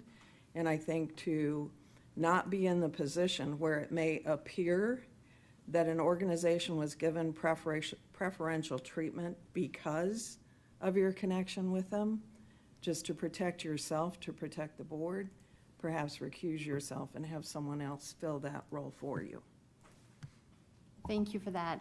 Just so all 7 board members know, I received the file, I reviewed them, and without any comment, sent them on to Vice President Neary for her to review and make recommendations. And she pulled out 2 that she felt were the top 2. We had a conversation and both agreed on the NASB proposal. And so it was a joint effort. And as you did say, I am going to abstain from voting and just did take my seat this November on the NASBE Executive Board as the new member rep. So I don't have a long-term affiliation, but I appreciate that feedback from you. Anybody else have comments on the Executive Committee report?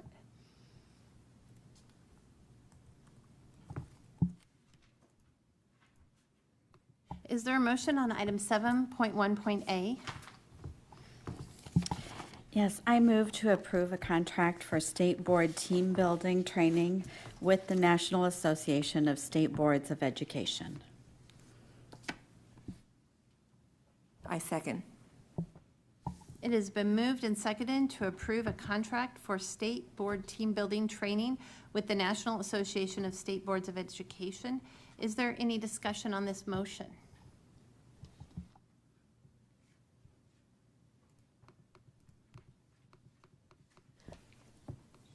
I guess the only comment I would make is that I appreciate this training that will be coming forth with having 4 new members on the board. I think this is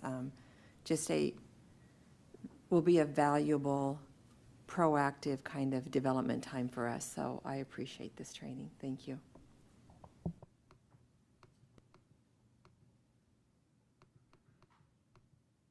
All right, seeing no further comments.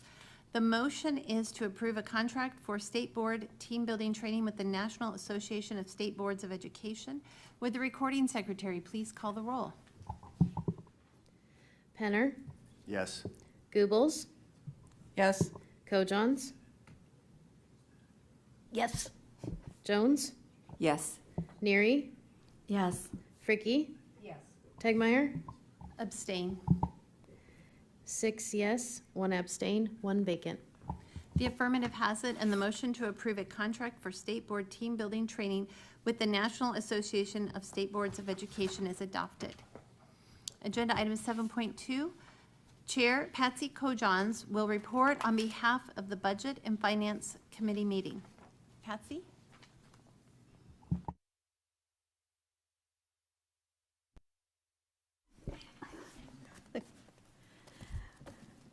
The Budget and Finance Committee reports that at its Thursday, December 5th meeting, members present were Patsy Kojons, Lisa Fricky, Sherry Jones, and Patty Goebbels. The committee reviewed 1 action item for 2 contracts related to the State Assessment Award, enhancing the instructional value of statewide assessments. The committee recommends board approval of this item. The committee reviewed 2 discussion items, including the monthly board report expenses, noting no concerns. The other discussion item was an update from NDE staff related to a contract for the Improvement Grant Learning Plan platform. The committee supported the NDE staff recommendation to not move forward with this contract at this time. Last, the committee reviewed 2 information items, including the update on the implementation of the Computer Science and Technology Education Funds and a potential contract that may come to the board in February after the procurement process is complete. The other item reviewed was the first quarter monthly budget status update. This concludes the Budget and Finance Committee report. Patsy Kojon's chair. Are there any questions on the Budget and Finance Committee report?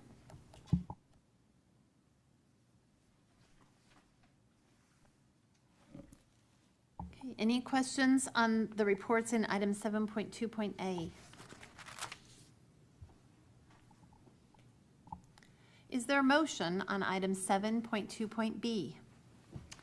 Yes, Madam Chair. I move to authorize the Commissioner to enter into contracts using U.S. Department of Education CGSA funds to carry out grant activities. Second. It is moved and seconded to authorize the Commissioner to enter into contracts using U.S. Department of Education CGSA funds to carry out grant activities. Is there any discussion on the motion?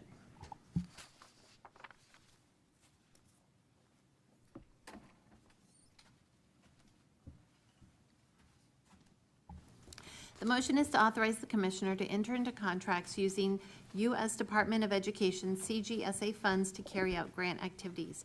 Would the recording secretary please call the roll? Tegmeyer, Yes. Kojohns, Yes. Neary, Yes. Fricky. Yes. Jones, Yes. Penner, Yes. Goebbels, Yes. 7 yes, 1 vacant. The affirmative has it, and the motion to authorize the Commissioner to enter into contracts using U.S. Department of Education CGSA funds to carry out grant activities is adopted. Agenda item 7.2.C. Board members, are there any questions or discussion on this item?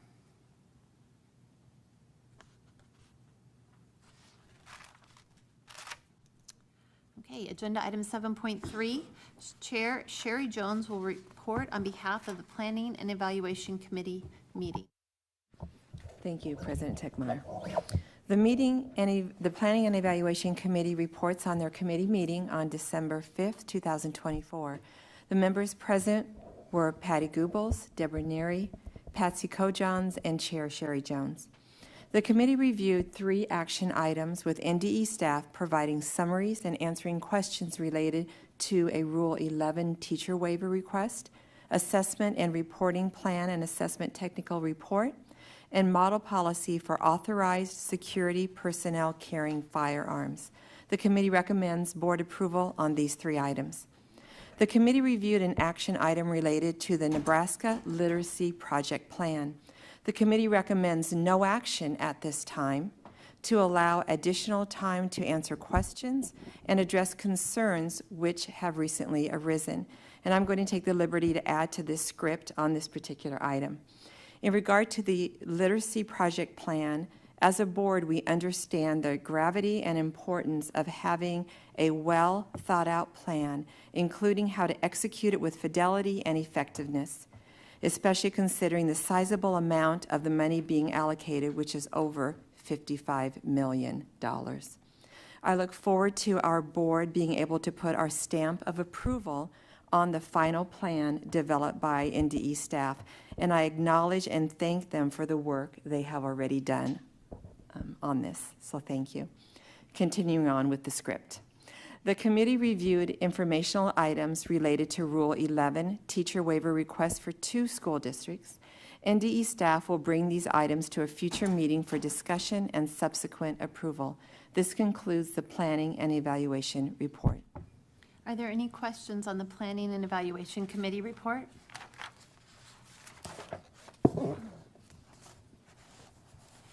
Is there a motion on item 7.3.A? Yes, Madam Chair. I move to approve the Rule 11 teacher waiver request for Weeping Water Public Schools. I second the motion.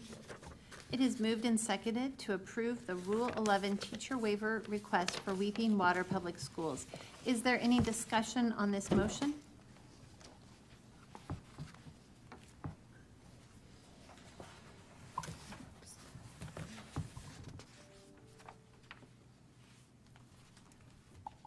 Okay, do you have one? No. Okay, all right, seeing none, the motion is to approve the Rule 11 teacher waiver request for Weeping Water Public Schools. Would the recording secretary please call the roll? Tegmeyer, Yes. Neary, Yes. Kojons, Yes. Penner, Yes. Goebbels, Yes. Jones, Fricky, Yes. 7 yes, 1 vacant. The affirmative has it, and the motion to approve the Rule 11 teacher waiver request for Weeping Water Public Schools is adopted. Agenda item 7.3, is there a motion on 7.3.b? I move to adopt the assessment and reporting plan and assessment technical report for 24-25. I'll second the motion. Is moved and seconded to adopt the assessment and reporting plan and assessment technical report for the 24-25 year. Is there any discussion on the motion?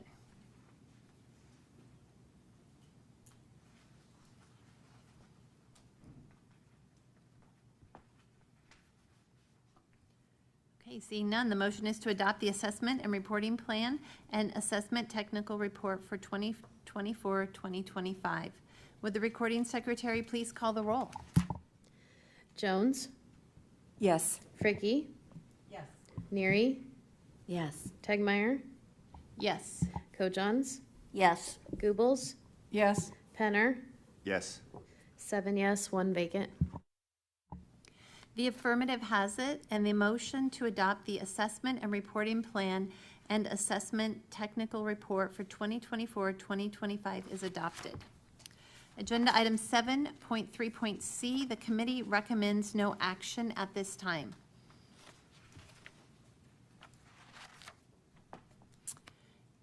Agenda item 7.3.d, is there a motion on this item?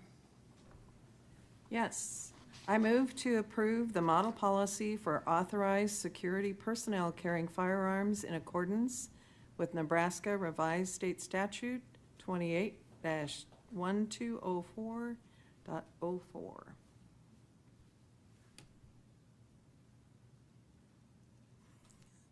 Is there a second? Second. Sorry. It's moved and seconded to approve the model policy for authorized security personnel carrying firearms in accordance with Nebraska Revised Statute 28-1204.04. Is there any discussion on this motion? Patty? Yes, Madam Chair. I just want to express appreciation for the thorough process that was used and the number of important stakeholders who were involved in the process and who provided advisement.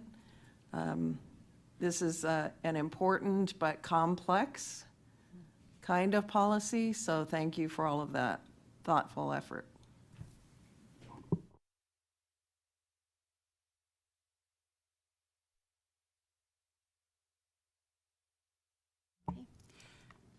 Would the recording secretary, the motion is to approve the model policy for authorized security personnel carrying firearms in accordance with Nebraska Revised Statute 28-1204.04.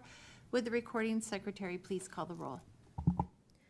Goebbels, Yes. Fricky. Yes.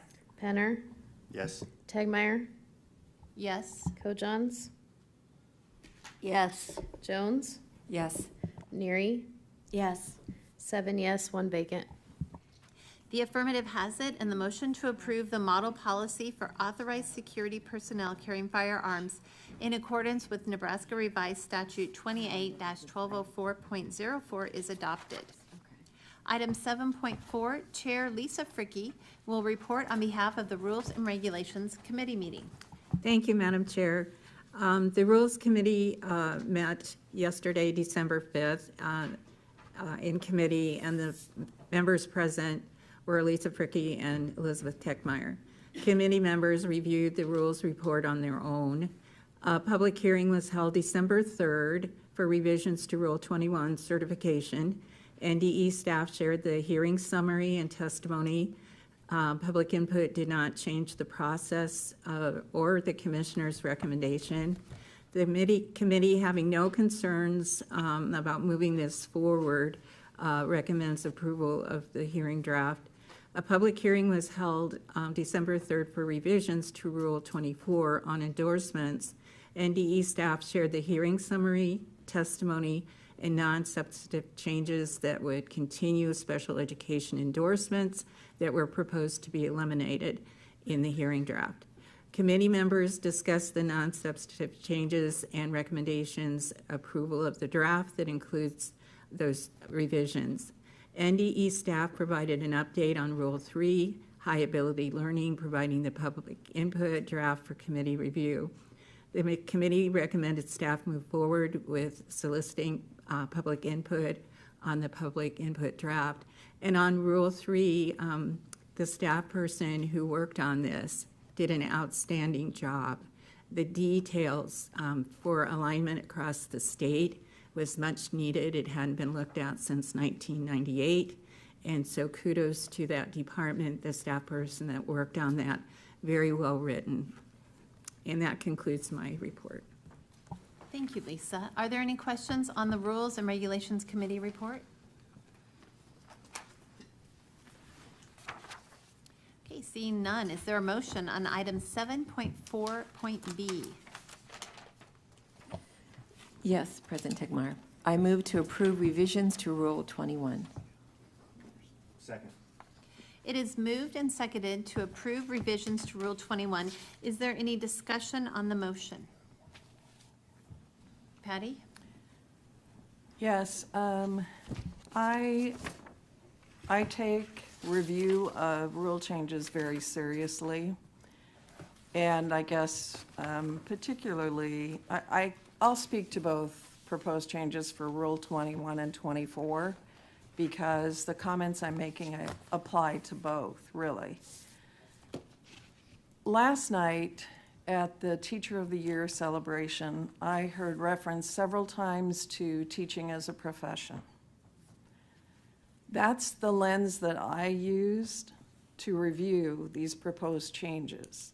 I think even though some of the language is non-substantive, some of these are pretty substantial changes in terms of maintaining and doing everything we can to uplift education as a profession and being very careful to not make changes that really devalue our profession as a profession. Let me give you a couple of examples.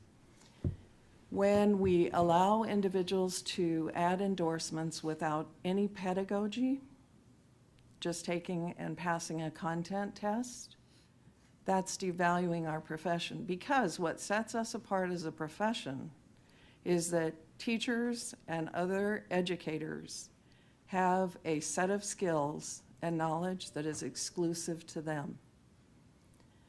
I don't ever want us making changes that it's already, our public already is starting to see teaching as not being a profession.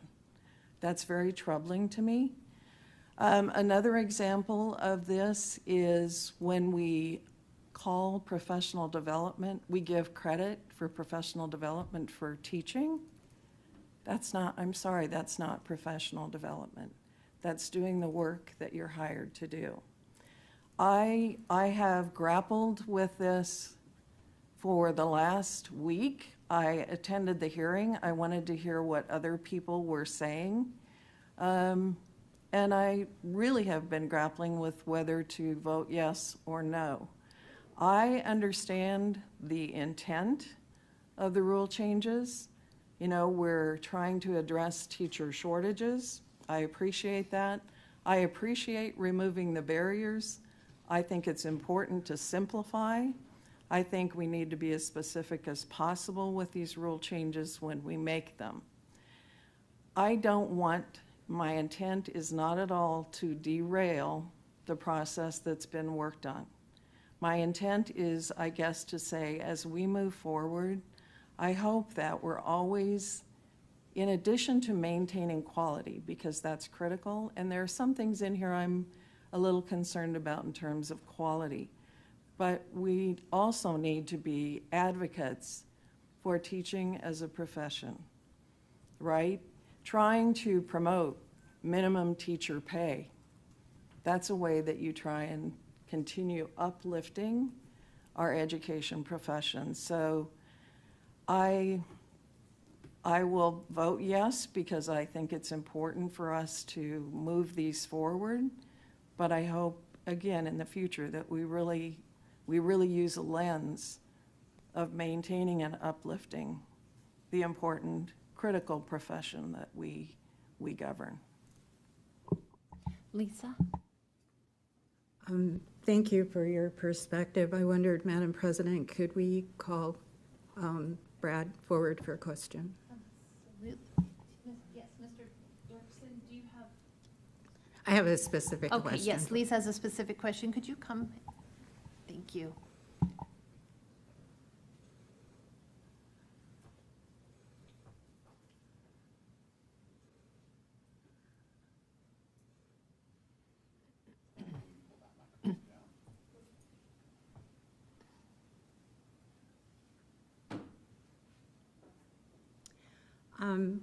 We had a great discussion, and your input yesterday was greatly appreciated. I want to make sure I heard correctly yesterday that passing this today, within a year or so, they can be altered for change. Did I hear that right? If we pass this today? Anytime the rules or regulations are passed, there's always a chance to revise rules in subsequent years. The last rule revision to Rule 21 was passed by the board in June of 2023, so about a year and a half timeline. So there's always abilities for future boards to change or adjust regulations, yes. All right, I just wanted to verify that fact. We had great discussions, great questions. I had concerns about part of this, and 2 of the items, or 3, were legislative mandates. So that's troubling to me. I don't know if they talked to NDE. I hope they did. But I think it's really important that we put these into place, knowing that they can be revised if there are any concerns over this year. And part of what I'm okay with, it says universities may reduce. They don't have to reduce 50%. I mean, there's so many things in there that are good to limit the barriers to teaching. So I would encourage our board members to vote for this so we can move forward in getting teachers, qualified teachers, into the teaching profession. And there are some safeguards in place. So I just think it's important that we pass this today. Thank you, Lisa. Yes. I think one thing that Lisa said, and I hear in our other report as well, is that they talk about the pedagogy. And teaching is not just knowing the material. A lot of people have a lot of knowledge about something, but they would have a great degree of difficulty walking into a classroom in 2024 and in the future if they do not know how to teach it. And so, Lisa, your warning,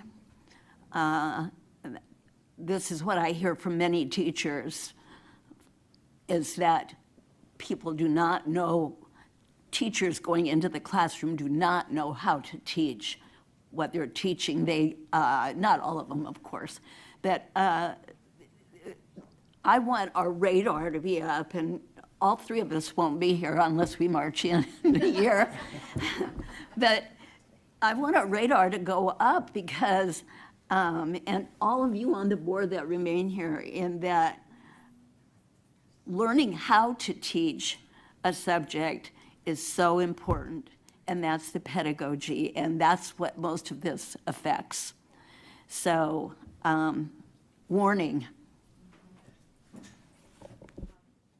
Point well taken. Yep. So, Okay, and Deb wanted to speak next. Brad, I actually will have a question for you. I'm sorry. We're going to keep you in the hot seat because I want some clarification. So I'm going to let everybody else speak and then I'll ask mine. So I appreciate the discussion and the perspectives. And, where I'm coming from is I spoke with 3 superintendents, one from a accredited private school and 2 from public schools. And both, all 3, were highly supportive of the changes that we're making. And I don't believe that there's anyone on our board or working out in the field or any superintendents that want to do anything that's going to negatively impact the standards that we have for our teachers. We all want quality teachers, but we also have to face the realities of today. And when those realities change, we can change our rules again, is my opinion. And I'm speaking on behalf of both rule changes. My comments will be the same for both today. In any policy, there's no way we're going to achieve perfection ever, and we're always going to have people that find challenges with the policy we're presenting. And I appreciate that one person did reach out to me. Maybe you heard from others. I only heard from one person that had any concerns out of all of the positive feedback for these rule changes and all the many steps to get input from so many different stakeholder groups. And so I just respect the fact that, like everyone here, I want quality expectations for our teachers, but I also feel like we have to move forward. And so I do support both of these rule changes. Thank you. So, Brad, my question is involving the endorsements. So Rule 24, and I know we're not on that one yet, but you're here. So Rule 24, that would be adding additional endorsements, correct? I believe you're referring to adding additional endorsements based on a content test. And that is a legislative component that was added based on state statute 79810 subsection 3.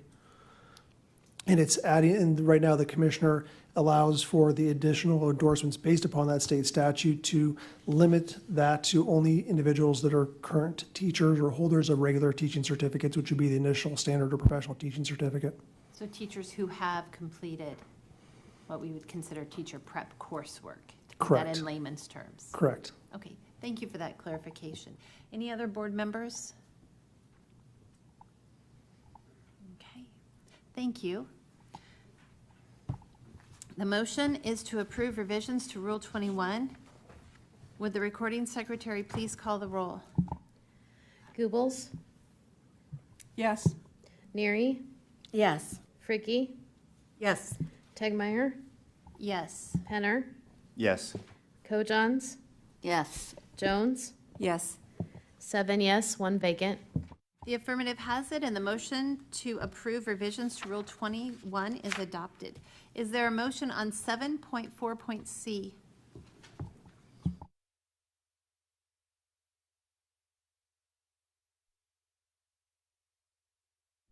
Oh, yes, I do. What are we on, 7.4? Oh, here it is, I got it. I move to adopt the document titled Non-Substantive Revisions to Rule 24. It is moved and seconded to adopt the document titled Non-Substantive Revisions to Rule 24. Is there any discussion on the motion? Yes, Lisa. In the Rules Committee, Brad explained to us that they checked with the AG's office to make sure that these were appropriate, so they didn't have to have another hearing. And so I just wanted everybody to understand that, so. Thank you, Lisa. Okay. Seeing no further comments, the motion is to adopt the document titled Non-Substantive Revisions to Rule 24. Would the recording secretary please call the roll? Penner, Yes. Jones, Yes. Fricky. Yes. Neary, Yes. Goebbels, Yes. Tegmeyer, Yes. Kojons, Yes. 7 yes, 1 vacant.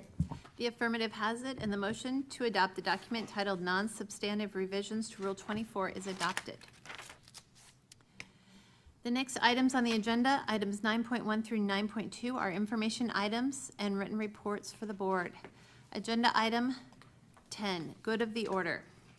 This section of the agenda is intended for board members to offer informal observations of the work of the state board. Board members may make brief announcements about attendance at future events for the purpose of informing other board members. No business or motions or suggested actions of the board may be offered at this point in the agenda, nor should board members engage in substantive discussion about other agenda items or introduce new agenda items. And so at this time, I would like to recognize our 3 outgoing board members, Patsy Kojons, who has been on this board for 8 years and has served as a past president, Lisa Fricky, who's also sat on the board for 8 years, Patty Goebbels, who has been on the board for 4 years and served as a past president, and Jacqueline Morrison, who has departed early but served on the board for 4 years. We appreciate your service to this board, to Nebraskans, to students, and we also appreciate your representation on various boards and organizations representing the state board. So thank you for that, and I'm going to open up the floor for comments.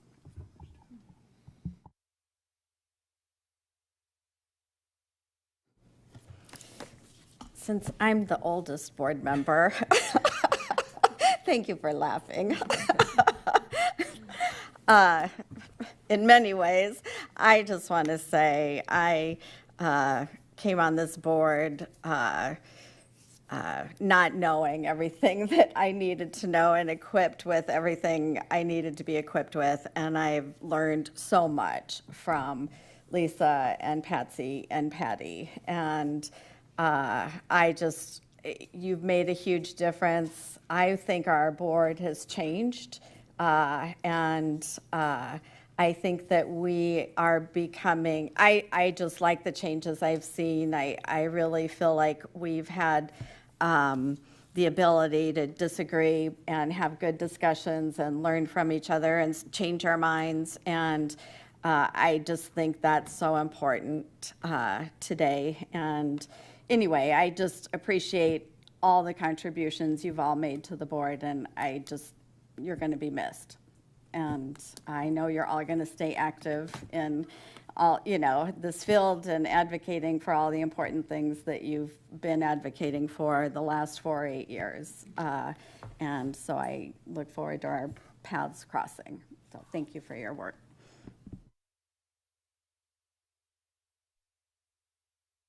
Just make it very short. I sincerely wish you all well, and I've appreciated getting to know each of you on a personal level. So thank you so much.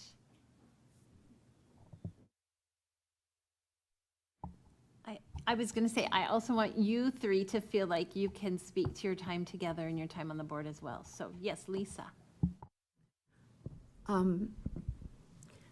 The past 8 years have been a learning curve. And as new board members will experience, you learn a lot that first year. And so I'm glad to see our board members are here, or were here today. Yeah, they're still there. But I believe, especially this last year, that we worked as a team and with good leadership from our commissioner, deputy commissioner, and other the legal input from Dr. Friesen, but we have a tremendous staff. And we do our homework, we read, at least I read everything, and yet there was still information provided by staff to enhance my understanding of moving forward and how it can affect our students, teachers, districts. So I want to thank everybody, and I appreciate, I would have run again because I love the work, policy, rules, helping schools, teachers, and especially students. But the political climate is just really hard, and I know we're political, but I turn it over to all of you to continue your fantastic work that positively changes. And by way of the amount of grants and funds that you all have accomplished, the differences you've made in districts is kudos, and I'm sure you'll continue that work to keep improving Nebraska schools for every single student. So thank you all.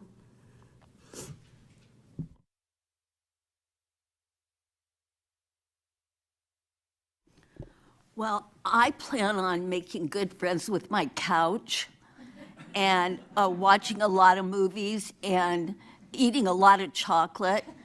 And after I get tired of that, then I'll hunt for a new educational goal. And that might include my 2 great grandkids and my 3 grandkids, spending more time with them, and implanting my vast knowledge of the universe to them and hoping that they'll listen. I walked out of school 8 years ago when I retired, and I said to 2 of my friends, I think I'm going to run for the state school board. And they were like, yeah, that'd be great. And I did it, and I have learned, as Lisa said, so much throughout the time working with this board. And I think 8 years was plenty for me, because I do want to do all those previous things that I listed in my life. My one granddaughter told me she wanted me to live to be 103 as long as it didn't hurt. And it's starting to hurt just a little bit. So before I really start hurting, I want to do some running around the backyard with them and that sort of thing. But you can trust me. I'm going to find some things that you guys are working on that I'll want you to know my opinion, and I'll be on the other side of the board with my opinion, and I'll bring some people with me that I think will feel the same, and but I'll do it with a great deal of respect, because I know what it means to be sitting on this side of the board. And I walk away wanting each of you to know that just despite the fact that we disagree adamantly on some things, we agree on one thing. And Kurt and I talked about this just about a few minutes ago. Our priority is not some future office, is not being recognized when you walk down the street. Oh, there's Patsy Kojon, she's on the state school board. People don't know us that way. It's not to make money. Our priority is, and always should be, the good of the students in Nebraska, making them recognized all over the United States for the great education that they have and the great ethics and ethos that they have coming from our educational process. And with that, I say thank you to people like Ryan Four, who follows the letter of the law, and Commissioner Maher for being here. And I don't know what you have, but you have some kind of magic that makes all of us feel special. And every time you talk to me, I feel special. Even if I talk too long, I get called on that a lot. Okay, anyway, so I'm not going to talk very much longer anymore. I do want to thank the 2 people that have kept me in line with my husband being ill, and done all of the saying, can you make it to this? Can you do this? What are you up for lunch? I've got 1 more minute to call. those two people have been so gracious to me, and I have a little gift for both of you afterwards I'll bring up. So not here, but not sometime later, okay? All right. Thanks for the memories. It was a good time. It was the best time. It was a party.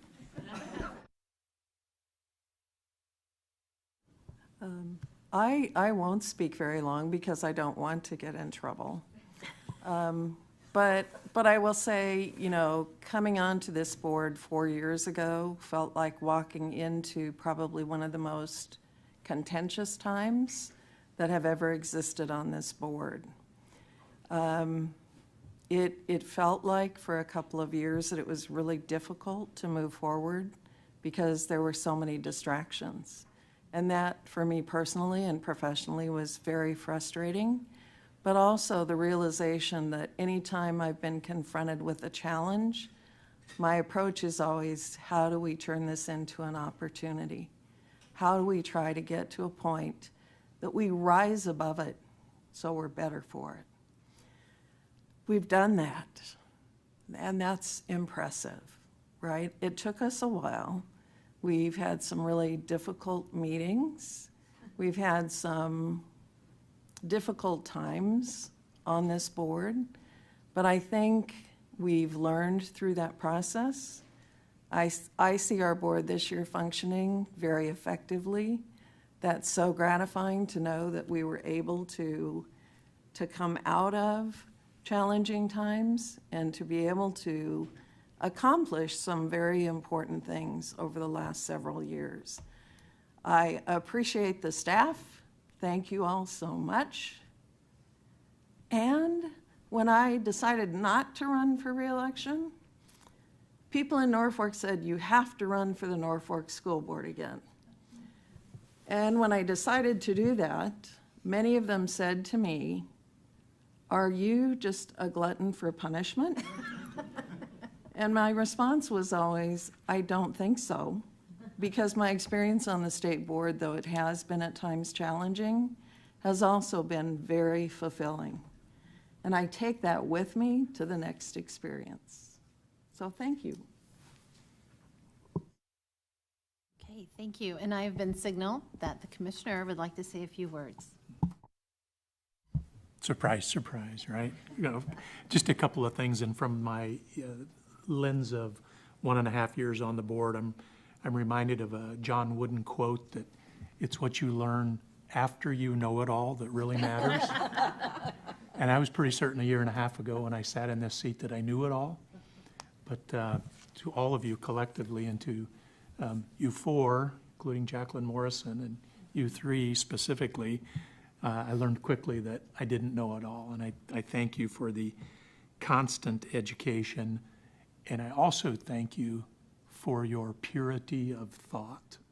I really believe that you are always of positive intent for the state of Nebraska and for the students of Nebraska. I don't know that I could give a higher compliment than that, so thank you for that. Also, as I was sitting here thinking, what should I say? I thought, you know, to teach is to touch a life forever. You have taught me specifically, and you have taught thousands and left an indelible mark on the state of Nebraska that you may never know. But thank you for your work, thank you for your service, and thank you for the relationships that we've developed individually as well. Good luck. We're all going to continue throwing big stones, right, into the water. Yes. Patsy? I forgot to thank the staff. That staff, I especially wanted to thank you for this morning. All of you that met me outside and inside the doors and rushed me up here. And I had to laugh because I thought, I got 1 minute. What's wrong with you guys? Well, we do appreciate your service to the board and to the students of Nebraska. And as a memento, we have clocks for each one of you to remind you of your time spent on the board. You wear also, your parting gifts are your name plaque And I know, yeah, I'm sure you'll put that on the door. But, and then also your pictures that we had done, it was a very nice touch that our staff has decided to do to display our pictures. And so as you leave, we want to send that with you as well. There's just really not a way to thank people for the amount of time and energy, I'd say blood, sweat, and tears that you put into this, because we understand what you've put into it. And so there's really, a clock is just a small memento, but we hope that when you look at it, you will remember the good times and you'll forget the bad. Thank you so much for your service. And with, I was expecting pay. you know what, Patty, you guys wanted to come up with something, lobby the legislature. That's right. Yeah. I'm going to rat on her. Yesterday, she gave me $10. Sorry,